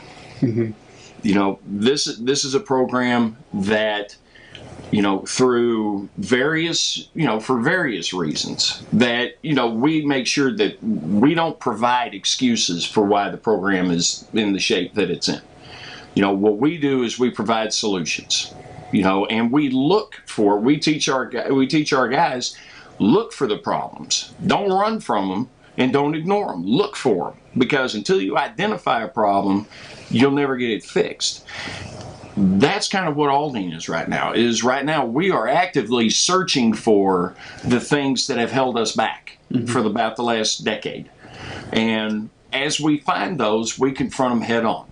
Now, in a lot of ways, turning around a program, it's been compared to starting a program from scratch.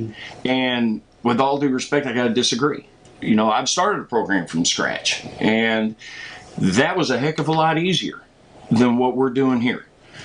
Because when a program is down and has been down, there is a mindset, there is an entire culture that has to shift.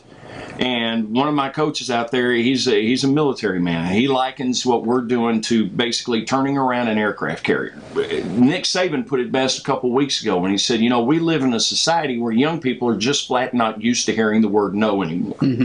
And they believe that they have a say in what happens. Aldine High is the kind of school that you've got to be a grinder if you're going to come here and work.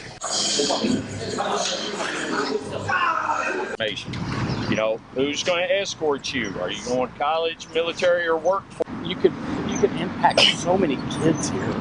Yes. With all your messages, really. Right. Is that part of the reason why you're like, hey, this is the spot for me? Yes. I think, that, one of the reasons why I'm here is to kind of bring some continuity and safety and security for these young men and women. 2.5 years ago, in January, when I was named the head coach, we had 350 athletes, male and female, 9 through 12. And that number has literally doubled this year. We're right around 700, and that's boys and girls 9 through 12. What's your philosophy on like the importance of athletics in a high school? There are a lot of these young men that if there wasn't athletics, they wouldn't be here. Yeah. I mean, as much as we're teachers first, and we'll always be teachers first. But we also have to be realistic. There are young men over there that have dreams of being a pro football player, and they know that the only way they're going to get a chance is if their grades are right. And so, I preach, and all of my coaches, we all preach academics through athletics.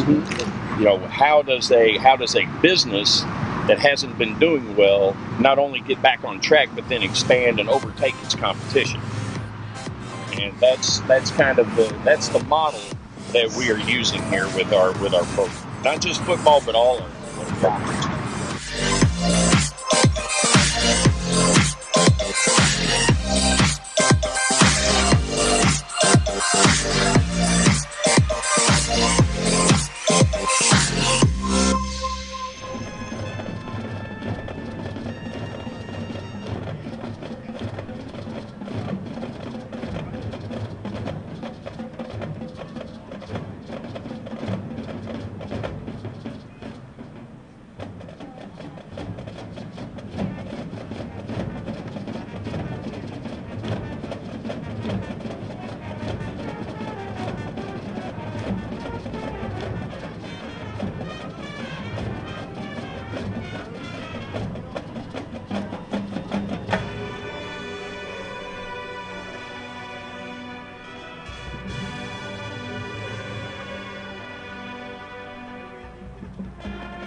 This is the KMAX Sports Network, and this is what we do. Looking left, throws into the end Bad zone. snap again. He hits the turf, and he Delmar caught it. scoops it up. Cameron At the Wilkins corner has of the it. end zone. 10, 5, touchdown. If you like the sound of that, then let us broadcast your team. Send an email to merle@kmaxsports.com or chuck@kmaxsports.com to find out how.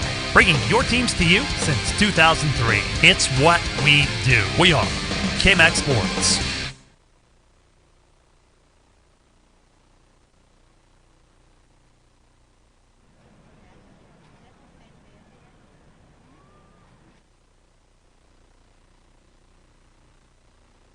Vype Media is the state's most comprehensive high school sports media outlet, covering UIL, private schools. Vype has been in Texas for over a decade. Visit their website at Vype, VYPE, and also pick up your Vype magazine today. Get in the game with Vype Media. This is the KMAX Sports Network. Good evening, ladies and gentlemen. To continue tonight's halftime entertainment, the Aldine Independent School District, Dr. LaTanya Lawson, Superintendent, Aldine Senior High and 9th grade Principal, Walter Stewart, and Dr. Kanisha White, Dr. Todd Davis, Area High School Superintendent, proudly present a stunning halftime display of the musical, marching, and choreographed art featuring the Aldine High School Mighty Mustang Band, Color Guard, and the Cara Dance Team.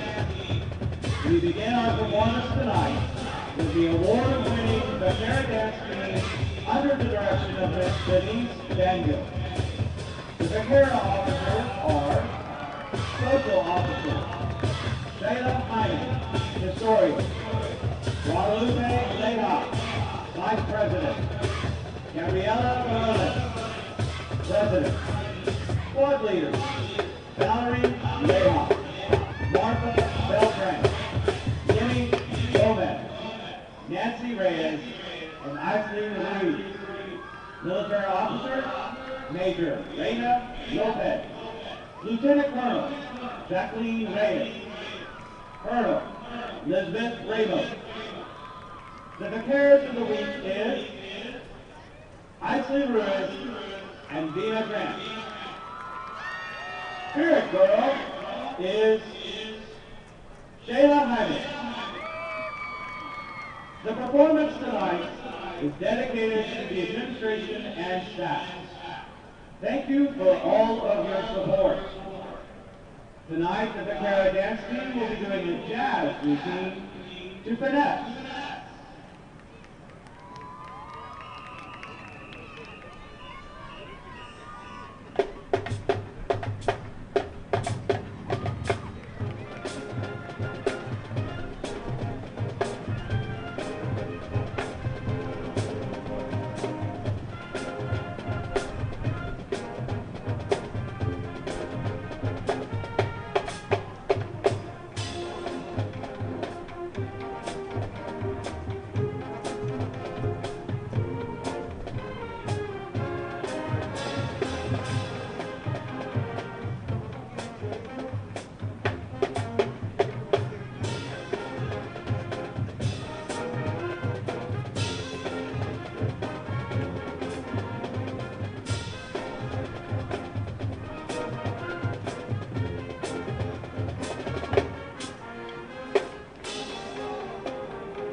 We continue our performance with the Aldine Mighty Mustangs marching band. Under the direction of Jeremy Gray, assisted by Emilio Reyna, Brendan Friday, Dominic Dawkins, and Jessica Torres. The 2018 drum majors are Javion Lynn, Oscar Castro. This is the KMAX Sports Network, and this is what we do. Looking left, throws into the end Bad zone. snap again. He hits the turf, and got Devon it. scoops it up. Cameron That's Wilkins a corner has on the it. end zone. 10, 5, touchdown. We are the largest, we are the best, bringing your teams to you. We've been doing it for 15 years. Inside, he's got blockers in front of him. 10, Touchdown. 5, touchdown. Yes, sir. It's what we do, and nobody does it better. We are KMAX Sports.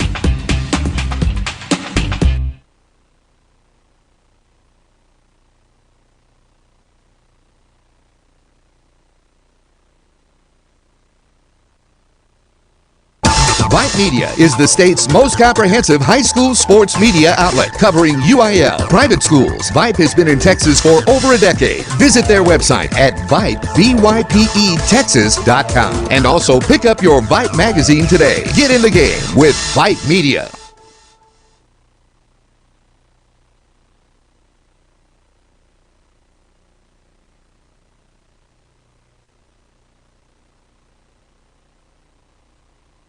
Socialize with us You don't have what they call the social skill. on Twitter at KMax Sports or catch us on Facebook. Search KMax Sports. Just another way KMax Sports is bringing your teams to you.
Mustang fans everywhere, get on your feet for your Aldine fight song. Come support the band at our next contest September 29 in Baytown.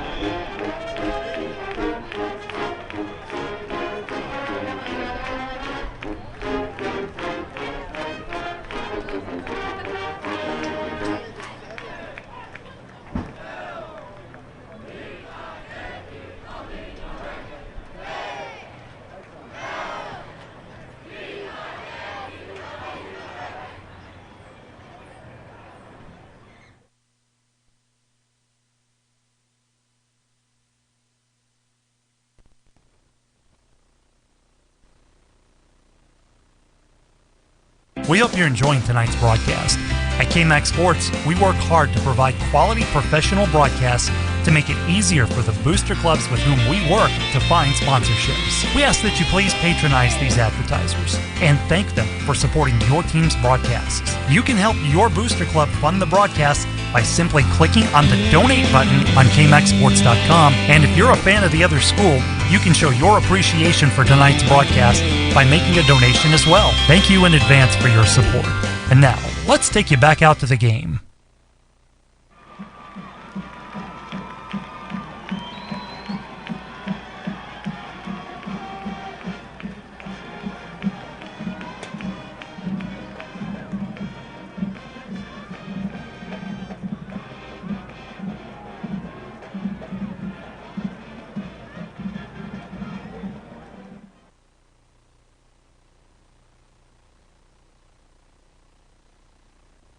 Vype Media is the state's most comprehensive high school sports media outlet covering UIL, private schools. Vype has been in Texas for over a decade. Visit their website at Vype, VYPE, Texas.com. And also pick up your Vype magazine today. Get in the game with Vype Media.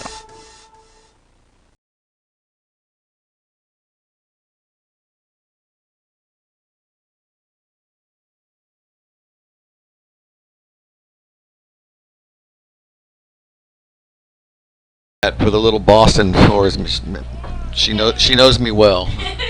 Pull me back to the 70s. I was just telling the group here we had a 40-year high school reunion coming up, and these people next to me are complaining about being 24 and 25 years old. I just want to slap them, but regardless, we're back at halftime, and the Eagles lead the Mustangs 35-7. And Ed, you know, I'm going to ask you, but I don't know that there's an answer. I mean, what can they do? It just looks like they've been manhandled here tonight.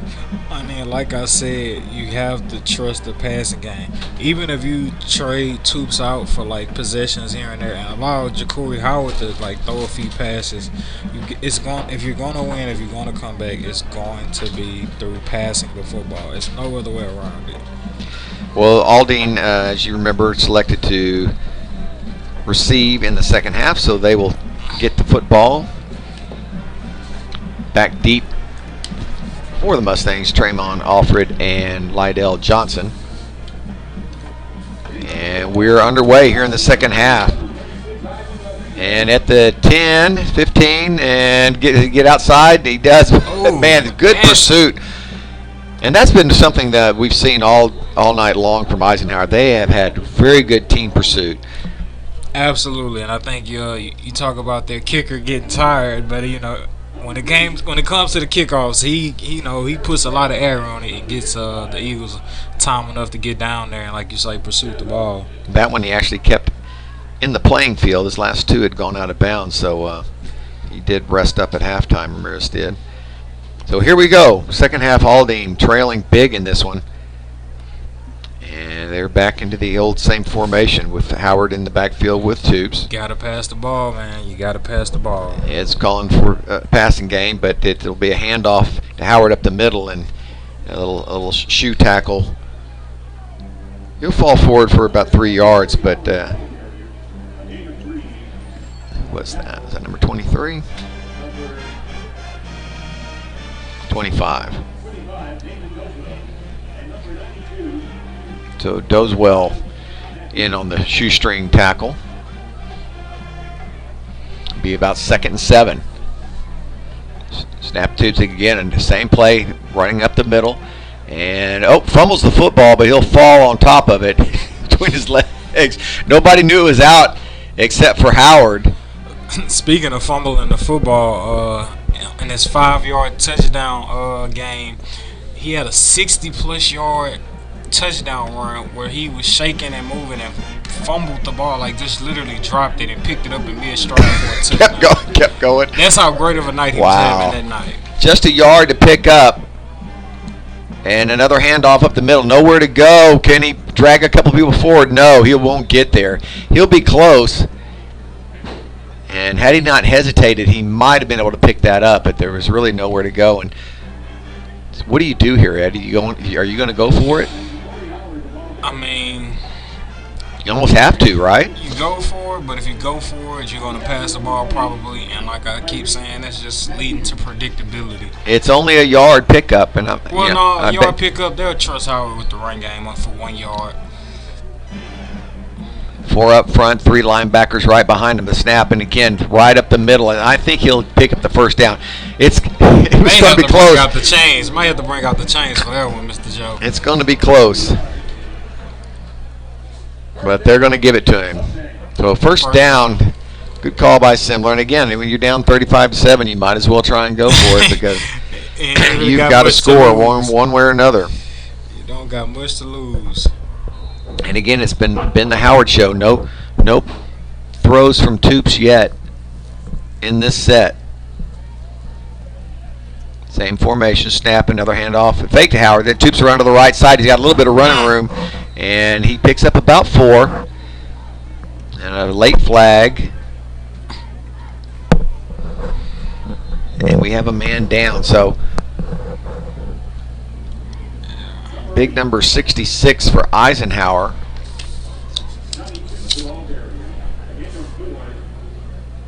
And I don't even show a 66 on the roster, do you? No, sir. We're going to have to get on these coaches. I know football and coaching is more important. We're going to get on whoever the clerk is making up these rosters. Well, again, he's on the ground. I guess it could be a 99. But from here, sideways, it's tough to tell. All I'm seeing is a shoulder pad. If it's 99, it's Ladin Fontenot.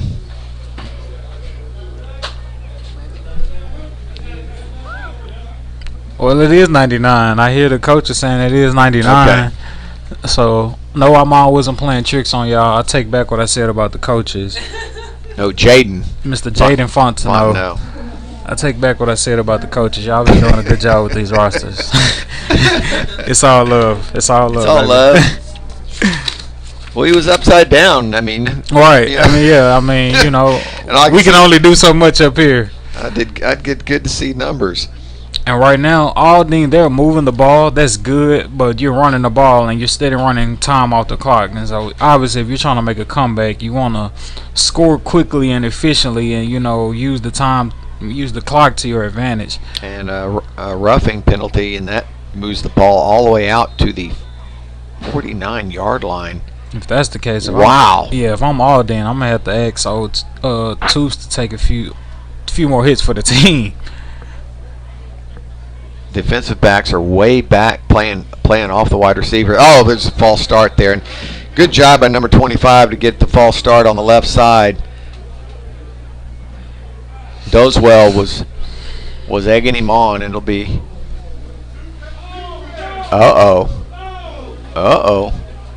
yeah, there we go. False start. Coaches up here aren't happy, but they're going to say he was in the neutral zone, but he really wasn't. He just got the left end to move. So 1st and 15.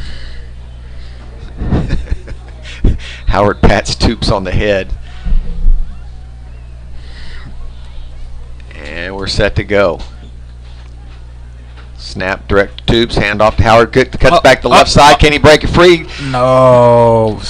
Still behind the line of scrimmage. That might have been, since that 10-yard touchdown, I mean, not touchdown, excuse me, forgive me, that 10-yard run, that might have been the most light of day we've seen Howard have all game. And that's Rashad Matthews, who's having himself a pretty good ball game that would just refuse to let him go. Second down at 12 right now for the Mustangs. 2 wide receivers to the far side, 1 to the near side. Strong right. Snap back to Toops. Fakes the handoff. Quick throw underneath and got a block. Can he get to the outside? Great job that time by the Eagle defense to react, because that was about the best offensive play that Aldine has run tonight. Absolutely. Definitely the best offensive passing play we've seen. You know, with Toops having 2 interceptions. And that's what we just talked about. Defensive backs have been playing off, so the quick out was a good call. Exactly. Gray picked up some good yardage, and it's 3rd down and about 4. 8:18 to go here in the 3rd quarter. We're just underway in the 2nd half. Aldine on the drive. Quick handoff. Howard again hit at the line of scrimmage. 3-4 guys. He's still battling. Then whistles come in. Ball's ripped out, but the whistles blows the play dead, and only a pickup of about a yard maybe. And I think with the previous pass play that you had, if I'm Aldine, like, you want to use that to your advantage to keep Eisenhower honest and keep them off balance. Don't just let them come in every down knowing like, okay, Jacory Howard's going to run the ball. And as you see there, the cornerbacks relax, and that gives you those quick out passes to make. 4th down and a long 3. Aldine trying to keep this drive alive. Toops looking left, throws. Oh, he gets it. And we driven out of bounds at about the 29-yard line. Jacoby Terry for Aldine catches the pass, and though we've been getting on Toops about his telegraphing, that was by far the most telegraphed pass he made tonight. It was, but it was Gray running a great little button hook. You're right. Back for the football. He just ran a great route. He was wide open. Yeah. Good pass by Toops. You're right. You do know where he's going with the football. Toops looking to go. Oh my goodness! What a great Jacory Howard reversing around the field and a big time tackle. Man, Tyreek Matthews is definitely a linebacker that you're going to be seeing at the college level making big time plays. Like, a lot of linebackers, when they, are out in the trenches on an island by themselves, they can't make a play. But Tyreek Matthews finds a way to get towards the ball and get the ball carrier down every single time. And Matthews doesn't make that tackle. He's picking up the 1st down and more. Great cutback by Howard, but also a great stop by Tyreek. 2nd down, 9 to go. Oh, again, another missed snap. And just a little confusion. Again, it's the 2nd time we've seen Toops look away at the time the ball's been snapped. So a little confusion between the center and the quarterback. Toops fortunate to get the ball back both times. Good news is both missed snaps have hit Toops. You're right. Even though he wasn't looking for it. Yeah, it's been a blessing in disguise. Yeah, that ball could have been back at the 40-yard line going the other way. Yeah. 3rd and long. 16 to go. Obvious passing play. Toops drops back, looking right, throws right, and it's going to be picked off. Number 14 around the right side, Robert Turner. He's got some room and some blockers out front. 2 men up front. Got one guy to beat, and he won't beat him. Rushed out of bounds. This time the man Toops was looking for was not even looking for the football. Yeah, Lyndon Johnson's the one that ran him down from behind. If one of the other lead blockers had turned back around and gave him a block, he would have gone. Yeah. We talked about it. You've got to show something else. You got to do a fake pump, one direct. You got to freeze somebody. Yeah, and to Aldine's credit, they started off at the 20, at their own 20, and made it up to Ike's 38, and they were throwing the ball, trying to get something going, but just decision making and staying on the same page, has to also be incorporated with the throwing game. It's like Sims back in. Hey, a quick man through is. That's not Times, or is it? Yeah, it is. Times with a big pickup, close to a 1st down, and it will be enough for a 1st down.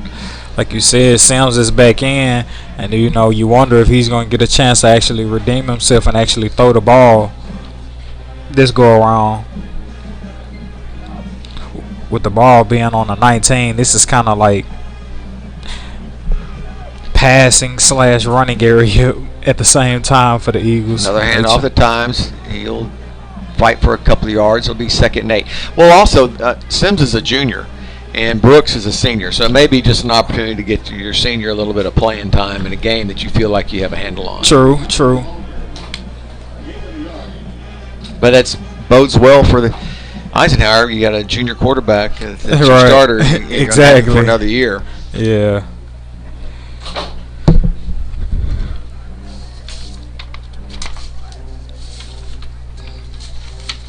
Gray wide left. Time still in the background. Drop straight back. Throwing to the end Sam's zone trying to left redeem side. himself. And he overthrows him again. And it's actually the same intended receiver on the last overthrow, Anthony Isom, number 12. Yep, Isom should have had 2 touchdowns tonight already. And Right. unfortunately, Sims has just missed him twice. Plenty of arm. Oh yeah, without question.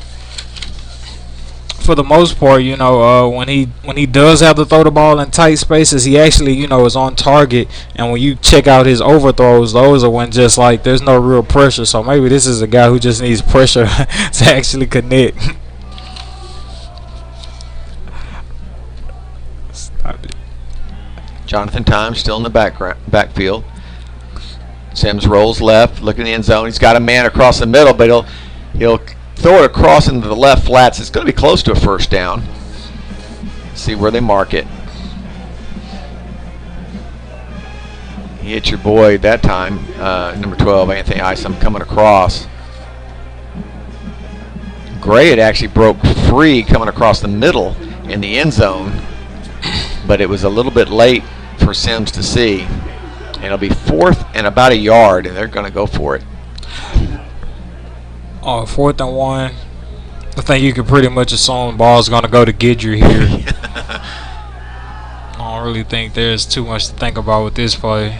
They're going. Ed playing the easy money here in Vegas, and he's correct. Yep. As Guidry picks up 2, 3, 4, 5, 6, and gets down all the way to the 2-yard line. That didn't take too much of a thought process. That wasn't rocket science. No. And I think we're about to get ready to see him punch it in. You'd have had to bet $600 to win a dollar on that play. Yeah.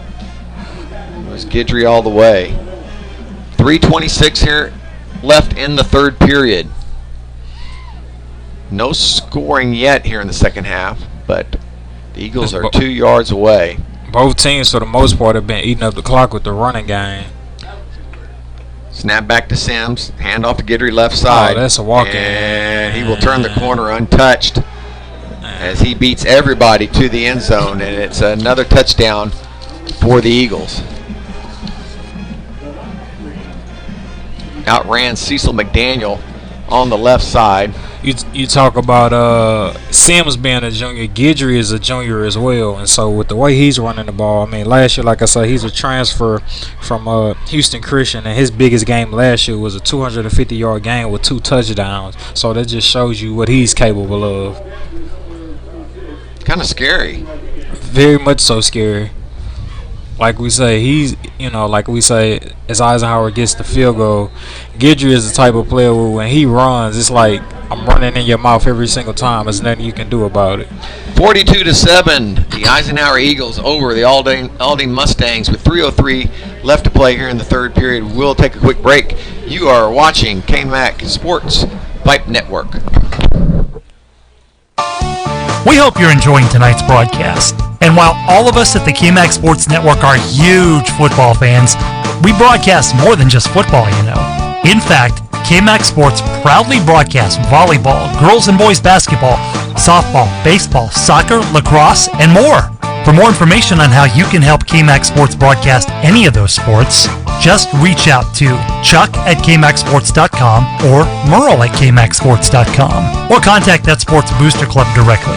KMAC Sports will gladly work with you and the booster clubs to get that team's broadcasts on the air.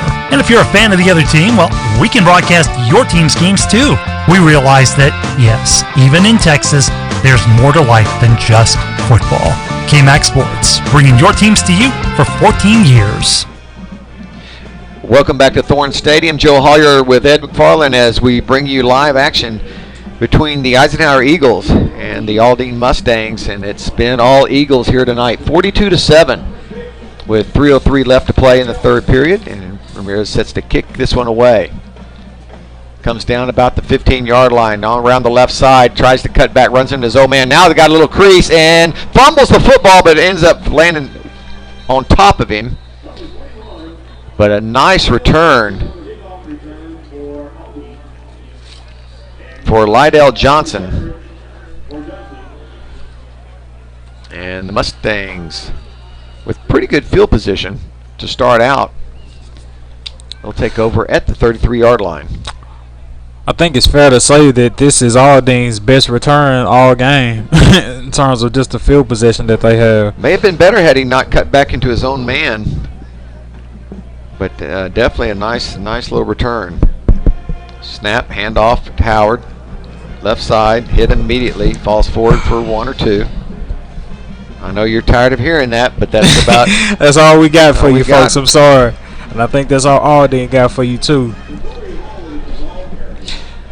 Howard getting 90% or more of the offensive plays here tonight, and he'll may not have a lot of yards to show for it tomorrow morning, but he'll certainly feel it. Definitely. Now you're right that Tariq Matthews is an exceptional defensive player, but there's quite a few on this Eisenhower squad that's really played well tonight. Especially at the front line. Another penalty goes against Eisenhower. Man, there's going to be you're going to win 42-7, but you're going to run and run. And the bad thing about tomorrow is Friday, so you may not even get to go straight home after the school. That's exactly right. 2nd and 3. Mo Toops is looking at. It makes me nervous every time he turns away because that's when the he's ball waiting gets on the snapped. ref to blow the whistle. Here we go. Good snap, Toops looking to throw. He's going to have to throw this one out of bounds. He does. That's smart. Good coverage downfield. Toops takes a hit as he was throwing the ball. And I think what Aldine is doing is good. I don't think they're going to have that much luck throwing the ball deep, but I think the short yardage passes are going to help. You know, you just got to stay on Toops about not telegraphing his passes. Even if he knows where he's going out of the snap, at least look away for, 2.2 seconds and come back to the guy where you know he's supposed to be at. And Jacoby just couldn't shake Dunbar. Great coverage downfield. Snap to Toops, hand off to Howard. Right side, high tackle, and then help comes immediately. Maybe a half-yard pickup. Nicholas Martin for Eisenhower was able to wrap up Howard before he got too far. And that's the thing that's really impressed me tonight is once one guy gets a hold of him, help arrives soon. The rest of the flock comes. Because you're right, I don't think one guy alone can bring him down, but and it has been some great team tackling going on. One to the far side, to the near side. Howard and Toops in the backfield. Another handoff to Howard up the middle. And it's close to a first down. I think he'll pick it up. Yep, pick up 4 yards. Will be enough for the first down. So, new set of downs for the Mustangs. 1:40 left here in the third period. Yeah. And like you were saying, Mr. Joe, it doesn't take long for the Eagles to, get to the ball once one person makes the tackle. And that kind of just reminds me of the National Geographic shows that I watch talking about birds. Oh, I'd like to hear this. Almost hit him a little bit early, but he got a piece of the football, and he knows he had a Tyrese pick. Matthews almost had his second interception of the game. But yeah, talking about National Geographic for all my people who like studying animal behavior like me. For some species of birds, in particular, some birds can fly further with the flock of birds than they can on their own in the air. So, that's just drafting. Yeah, so that's pretty much a testament to how the Eagles are playing on defense with the way they're having all these team tackles tonight. 2nd and 10. Howard goes into motion to the right Empty side. Backfield. I wonder where he's going to little pass. Screen to the left side. And it's picked up. Another great play by Is that him again? It sure Tyreek is. Wow. Matthews. I was hoping for another number, but it's Matthews again. Yep, 2-0 all day long. 2-0 all day long. Look, he dancing now. He feeling himself. Well, I don't know about you guys, and keep him with the animal theme. I've been stung 14 times this year by bees. Well, remind me to never That's go. That's not normal, right? Remind me to not go wherever you be going. 14 times I've been stung this year. I'm ready for 2019 to get here. I've only been stung once. In your life? In my life. Oh, my God. Well, you're very fortunate. It has not been a good year for me with bees. I don't know what it is, but you talk about a swarming defense. That's what made me think about it. So have you been stung? I got stung a 14 dozen different times. I got stung 3 different times. I got stung 12 times at once, and then I got stung 2 other times on loner. That's a lot. I got stung in the neck last time. Right there. I've never had the mumps, but I'm sure that's kind of what it must look like. Yeah, 2018 can go by the wayside. Sorry. Got the Eisenhower band is playing the old DJ Khaled. All I do is win. Tyreek is eating it up too. 3rd and 14. Shotgun formation, trips right. Howard split wide left. And of course he's looking at him. Oh, he's got him. Oh, just did not have time. Let's see what the call is. Another flag, and if the odds continue, it'll go against Eisenhower. A lot of contact. It was Christian Dunbar with the coverage. And I think he's going to be the one flag for the pass interferences. Yep, he did. He held him as he went by, but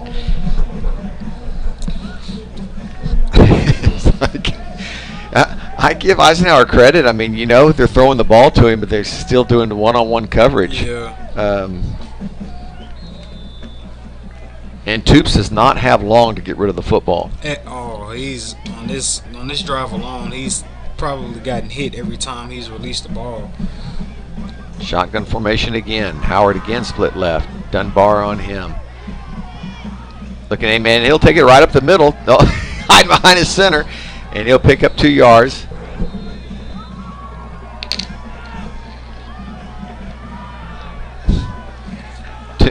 Toops got up behind, I think it was Gabriel Amaya, and just kind of hid there for a little bit until. Now pick up 2 yards. He's 2nd and 8.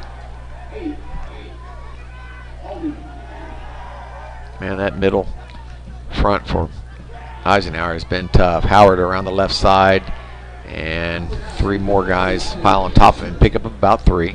Number 54 for 3rd and Eisenhower. 5. Darius Gordon with the leading tackle on that one. 20 seconds left until the 4th quarter.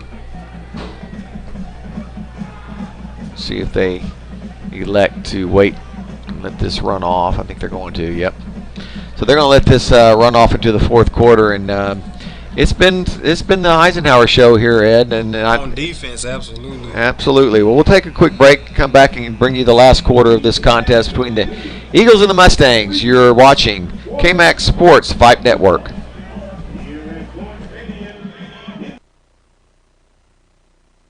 Vype Media is the state's most comprehensive high school sports media outlet, covering UIL, private schools. Vype has been in Texas for over a decade. Visit their website at Vype, VYPETexas.com. And also pick up your Vype magazine today. Get in the game with Vype Media.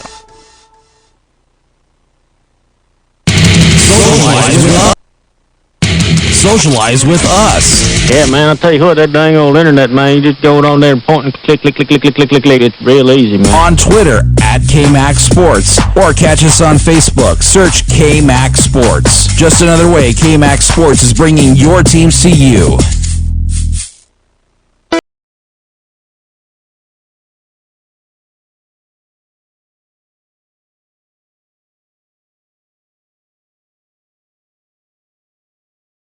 Hollier and Ed McFarland, set to bring you the fourth quarter between the Eisenhower Eagles and Aldine Mustangs. And it's been pretty much all Eagles here tonight.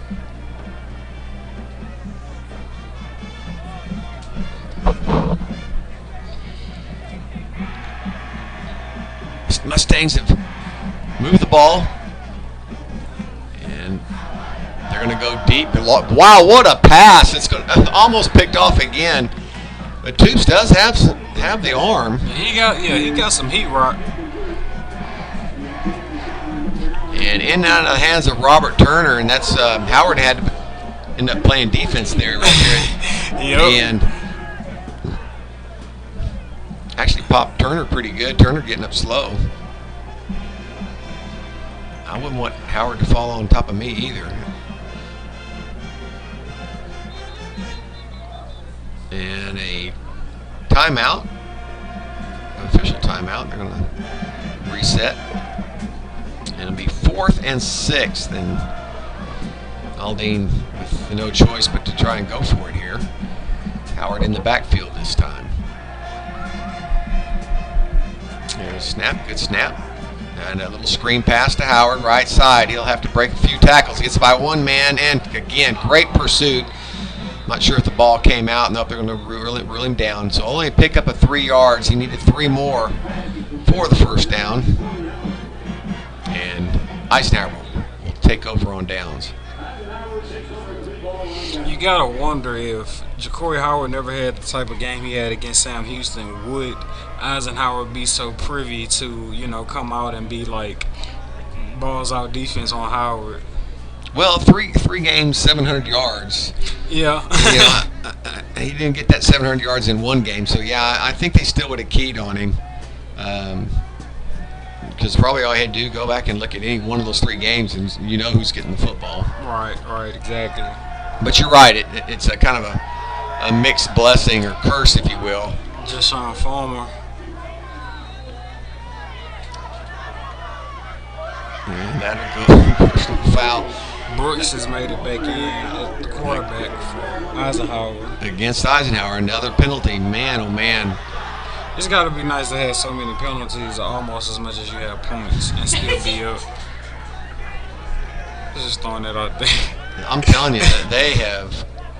This game, really, they could have 84 points if they hadn't shot themselves in the foot over and over with these penalties. It's amazing how many penalties they've had. And they'll mark this one off, and it'll be first down and 20 now. I'm feeling a run play on this one. Run some clock. Here we go. Guidry up the middle. Oh, no, another false start. I think it's on the receiver over there. Wow. Sure enough, false start against the Eagles. That's been our best offense. Pretty much, man. It's not too much. It's not too much different that like high school teams do. So you can kind of judge, on the situation on what teams are going to do at the high school level a lot of times. And it's the senior Brooks back in at quarterback. Times in the backfield with him. We'll get a passing play on this. Trips left. Man in motion and a handoff and another flag. Oh, and ripped down in the backfield. They may decline this one. And Cecil McDaniel with the tackle.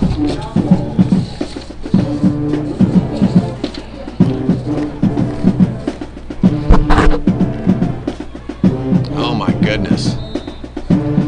The refs have been like tossing their flags around like frisbees. Well, they're going to take the penalty because I say they're, and it's first and forever. It's first in eternity. Oh my goodness. First in infinity. How about that? First in infinity.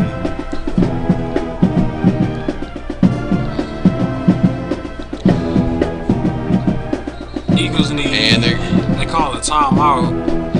They're what, 2nd and 33. I'm not sure where the clock clock was on that, but yeah, they're gonna take a timeout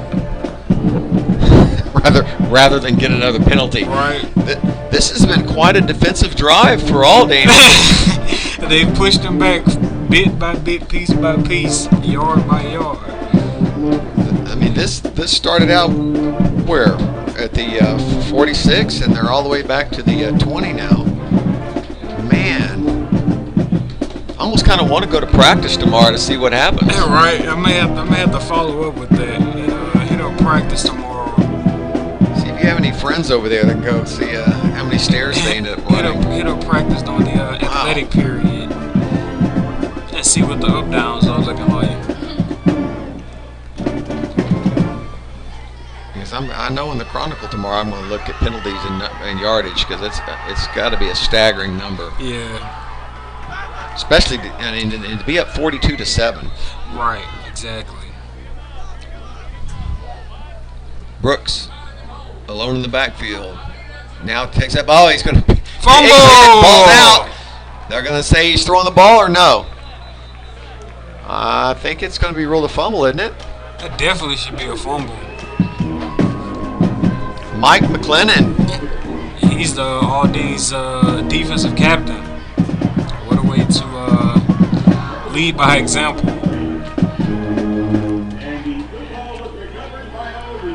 McLennan, the senior captain, with the hit and the turnover. So the defense really coming through here. And had it not been for those penalties we've been talking about, even if that fumble did happen, Aldine may have not had as great field position as they do now. Aldine has been fortunate the last few times with some good field position. Who do you think the ball going to? Well, it's not going to be me or you. Howard's. Man. Finally a penalty. We had way too many moving parts that time for Aldine. Oh man, that's bad. Yeah. You can't shoot yourself in the foot when you got that type of field position. Wow. You giveth and you taketh away. See, if I'm Aldine, I run a play where I got Howard coming away from coming out of the slot and give him a handoff, running off the slot. Jacoby Terry wide left, Howard back in the backfield. Handoff left side, breaks a tackle, gets outside, and should have stayed with his route. Tried to cut back in and gets close to back to the original line of scrimmage, a pickup of about 5.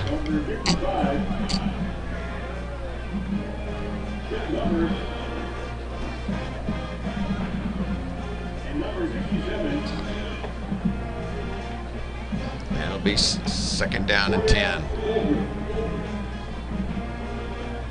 Coop, handoff to Howard up the middle, cut back to the left side, and he's going to waltz into the end zone. Nice job, great cutback, and Howard, yeah, that made that look so easy. Finally, because everything up until that point was hard-earned yardage. He gets the 27-yard touchdown right there to give Aldine 13 on the board. So they're getting ready to kick a field goal now. And honestly, there's some new jerseys in there for Eisenhower. I bet. I bet. Obviously Tyreek is not in there. Right. There's a little reason it got. Look, that may have been a different situation had Matthews been in, but obviously, you got to preserve your starter guys, because you got a long road ahead of you. Just beginning this year. And you don't get any better sitting on the sideline. Coaches have to look for ways to get their players in, get them some playing time, keep guys engaged in the game. And a penalty flag.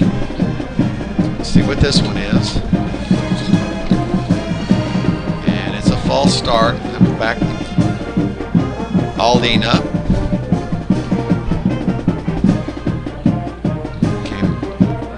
Kelvin Bonilla will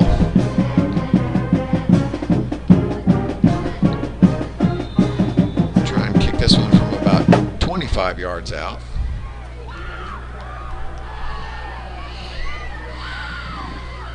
And Howard, of course, is the holder. I'm sensing a fake field goal. He'll also be driving the bus later. And Bonilla's kick looks good, and no, it's wide. It's no good. It looked good from here. 42-13, so Howard with a nice cutback for 27 yards. Makes it a little bit closer. 9:26 to go. And Suna with a great replay there. Thank you, Suna, our producer. Mitchell, our QA, back in the studio. Sierra shooting camera here in this booth with us. And our other shooter outside. Oh, Lord. He's feeling slighted right now. He's the only name we don't have in front of us. Suna's on it.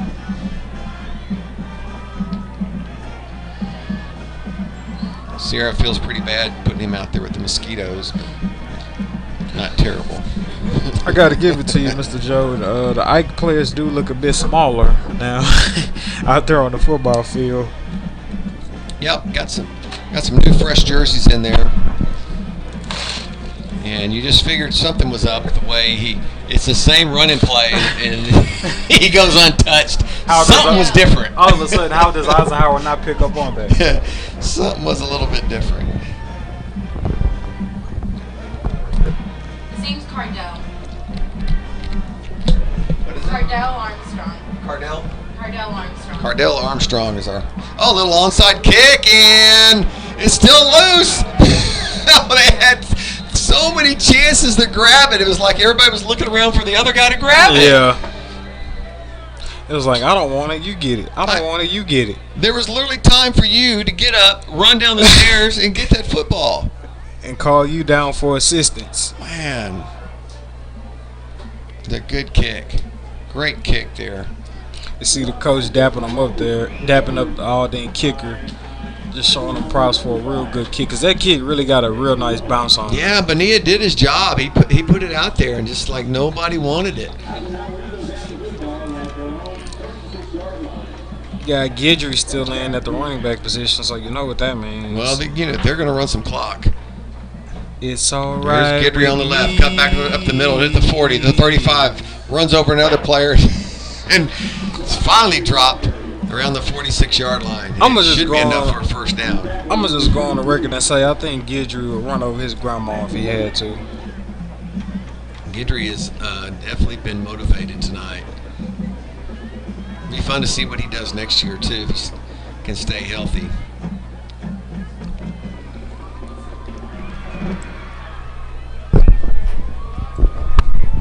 Guidry the lone back. Strong left. And that's the way they'll go. Guidry, left side, just weaving his way through.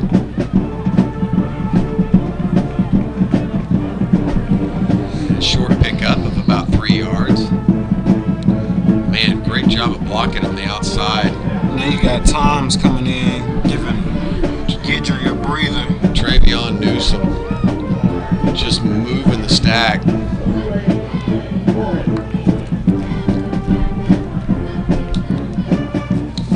.808 and counting left in this contest. The outcome not in doubt anymore. And Brooks will keep it himself. He'll pick up about 4 yards. Almost looked like a missed hand change. Yeah, looked like he improvised on the fly. Can't be mad at him for that.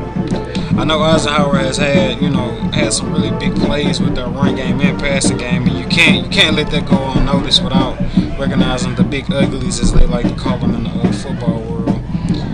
Eisenhower's starting offensive line is kicked off with center JaAndre Reed, Cordell Fulford at the right guard, Trayvon Newsom at left guard, Latrell Adams at the right tackle. Brooks drops back, looking to go way deep, underthrows his man. He had him, just not a good throw. And it'll be incomplete. Brings up 4th down at about 3 yards. And Mr. Elvin Sorto also finishes off Eisenhower's offensive line.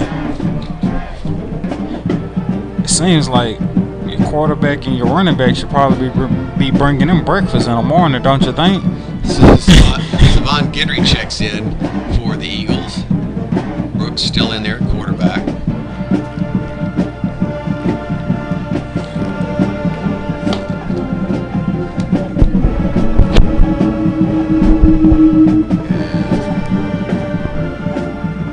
Incomplete pass stops the clock. Long time resetting. Finally, the referees blow the whistle.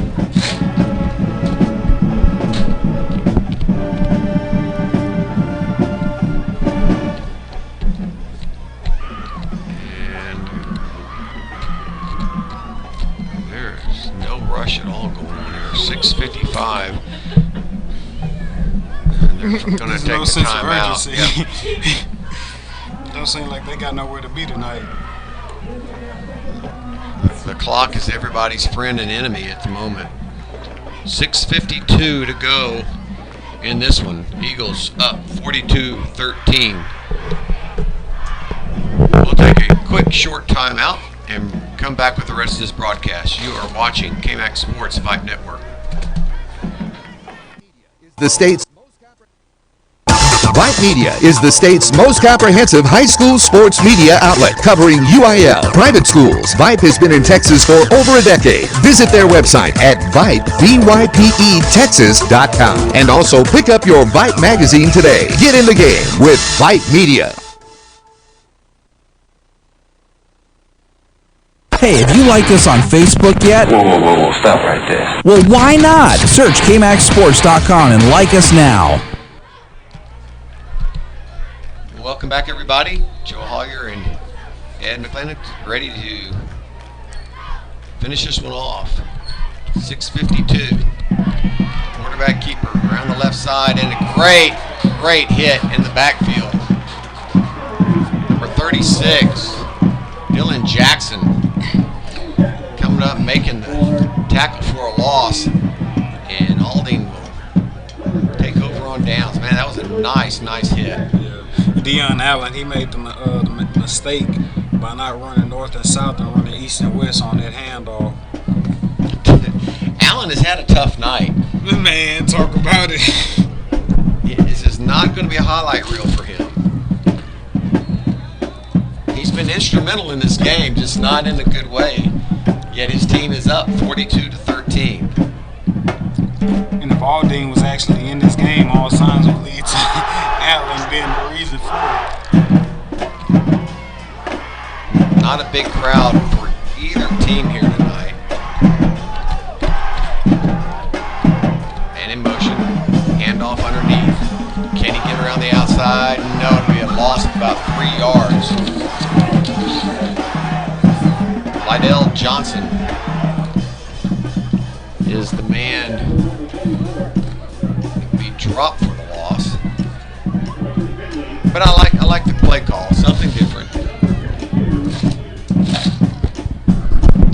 And to a different player. Yeah, it's one of the few times he did not touch the ball in some form or fashion. Howard. Fake to Howard. Got it. Good pass downfield. This is good coverage. They were just bumping all the way down, and where he was supposed to end up with the football, the defense just never allowed him to make that extra cut. I like, though, that Toops didn't wait. He let it go early. Let it go. Third down and 13.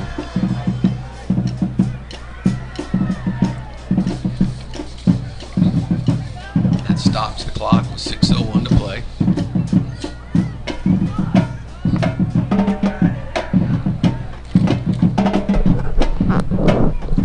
Throws underneath.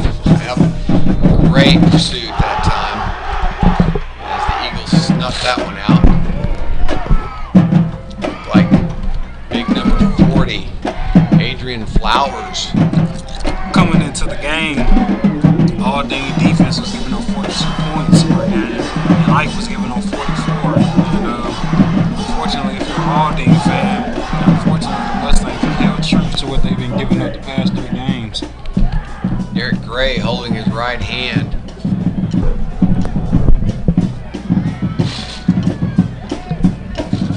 Three wide receivers to the right. Tubes out of the shotgun. Hopefully Tubes doesn't telegraph it. He's Still looking left. He's got a man. Can he get it to him? Pass. Is that a catch? Yes! Howard with a circus catch around the 22-yard line. And Howard was overthrown on that, so he kind of had to reach back a little bit and contort his back to pull that pass in. And I think what helped with that play is that you had multiple receivers out there, so it was all single coverage as opposed to the Eagles being able to play zone and possibly pick that pass off. This is about the spot where Howard ran it in last time. Hand off the left side, cuts back, cuts right, goes up about 2 yards. A little extracurricular activity going over there between your boy Allen and Moses Sanchez. And the way things have been going for Allen, I'm surprised he didn't get flagged. Yeah, it's unfortunately been that kind of night for him.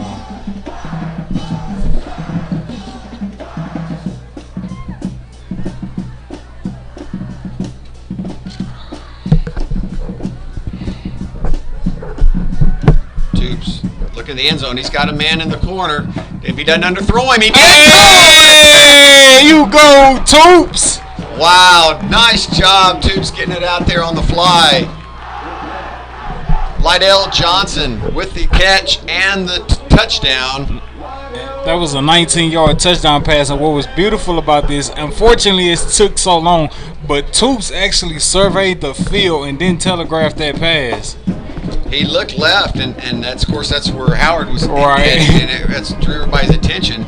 And then when he sailed it over two defenders, and it just beautifully fell in Johnson's hands. When Johnson made the cut, the ball was in the air, and it was on the money. I was afraid he was going to underthrow it because he had to step on his man, but he didn't. Great job by Tubes hitting him in stride. And that's what I'm talking about. If they try to perfect that passing game, I think Aldine could give a lot of teams trouble this year. If they can just perfect that passing game for as much as you can, even though it may be a short period of time, then now that district is here, if you can perfect that and then hit teams in the mouth with Ja'Cory Howard with the run game, that could set you up to be in a lot of games that teams may not think you will be in moving forward in district play. The extra point is good, and it cuts the lead to 22 now. 42-20 is the score, but you're right. And again, in a couple of years when Tubes is a senior, Howard's allowed to look back and go, why couldn't you have been a little bit older right. when I was there? Exactly. Because the kid obviously has enough arm. He just, hasn't grown in that body yet. Yeah, with Tubes, only being a sophomore. And that's talking about the little things that, he obviously probably knows he can improve upon with telegraphing his passes. As he gets older, like you say, Mr. Joe, he's probably going to do a lot better with reading the field. There's a... What's happening? I was going to say something about it, and never mind. You'll have to read my mind soon. Okay. Something you told me earlier. Oh, the mic. Yeah.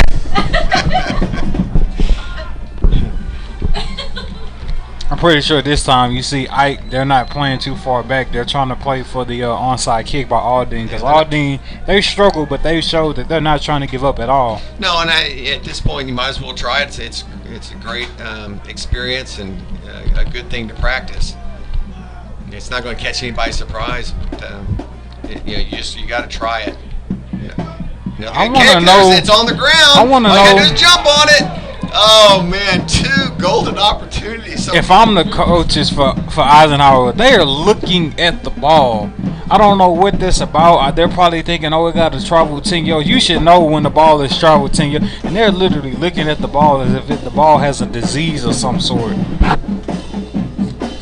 So another nice job by Kelvin Bonilla. He has got that down. He's put the perfect bounce on the ball the past 2 onside kicks. I'm talking about the perfect bounce. And who do we got? Brooks and Times again.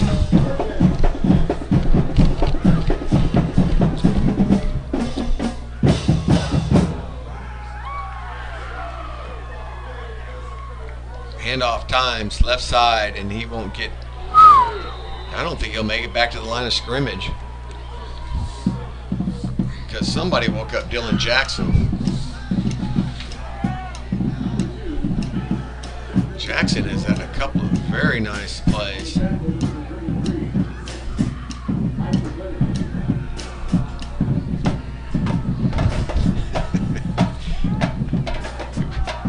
Lyndon Johnson had to be restrained by one of his players and then one of his coaches. He probably still fired up from that. Well, you're fired up about a hit, but you got to keep in mind when you're down 22, it's not going to help your team out. Uh-oh, there's a little misdirection.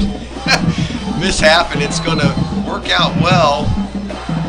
And then it's a pickup of about 8 yards, and it'll be about 5 yards to go for the first down. Moving into the 3-minute mark now, left in the game. Well, it was nice to see Aldine not just roll over. Absolutely. Absolutely. It very easily could have just got that. This game could have gotten way out of hand. It could have, but that's just a testament to the type of team they are. Yeah, they're not winning on the scoreboard, but Coach Simler has a very good program with the kids that he's had the pleasure to coach going on year 2 now. Times with the first down and more, rumbles down to about the 38-yard line. I think the Eagles are pushing the score just one more time. Even though they've got all their nails in the coffin, I think they're just trying to actually put the coffin in the dirt now. Well, you know, at this age, that's what it's all about, right? Getting in the end zone. And so I know, the coaches will never tell you to tone it down. They may put in some different players to try and get some guys some playing time, but the kids are not going to tone it down any. They're going to try and score. Times again, right side, big hole, cuts back. Oh, gets flipped upside down. Who was it that got him? Times is very swifty with the way he cuts. Like, he changes direction at the drop of a dime, literally. God, was that wasn't Bonilla, was it?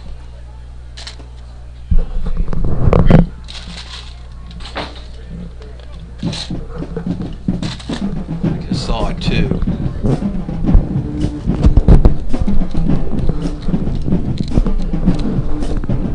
Let's say I didn't think the kicker was in on defense. They're waiting, and it's enough for a first down. First and 10, just a minute left. Eisenhower still trying to score. Still trying to score. I formation. Oh my Fakes Lord. it, goes left, and the handoff with Brooks out of the shotgun has, like, for whatever reason, they have not been on the same page in no way, shape, or form. He always gets the handoff, looks, and says, "Where's everybody at?" This has to take off at the last second. And a lot of that's probably with, I think that may be new calls coming in and trying to play at a different speed. But you're right, it has not looked very smooth. At the slightest note. The second half has not been pretty. No, not at all. Ike didn't put any more points on the board after except for the third quarter with that score by Guidry. They haven't been rolling like they have. And like you say, that's probably because, they took the key players out. They get ready to walk onto the field, center field. And the game has been marred by penalties. Yeah. It's unbelievable the amount of penalties. You see your boy Matthew at the head of as they get ready to walk and shake hands. And that'll do it from Thorne Stadium. The Eagles will win this contest and move to 2-2 on the season. And the Aldine Mustangs will drop to 1-3. This gives Ike their first district win on the season. And unfortunately for Aldine, a new streak has begun.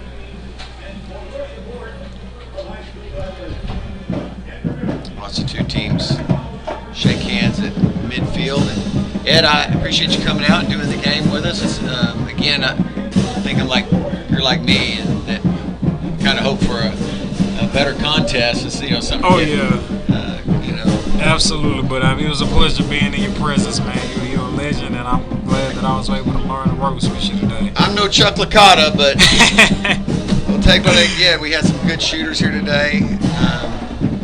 Our QA Mitchell back in the studio, and we had one of the best producers. And I'll enjoy going back and watching this game anyway. I'd like to thank everybody out here at Aldine for letting us set up and do the broadcast. Absolutely. What may not have been the outcome we wanted, but it's a good start, and I think Simler's got them on the right track. Absolutely. Very great program. Very great program. I know after the ending of their 23-game losing streak, I was talking to the principal about, what does it mean to have a guy like Simler, and the principal himself, who's been at Aldine for 6 years, just sung high praises about just how Simler, he doesn't just preach football, but it's just about preparing the young men for life.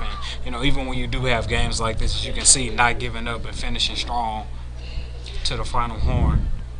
Well, for Suna and Sierra and Ed, I'm Joe Hollier. Thanks, everybody, for joining us. Again, it is the Eisenhower Eagles, 42-20 over the Aldine Mustangs. We'll see you next time here on KMAX Sports Vype Network. Good night, everybody.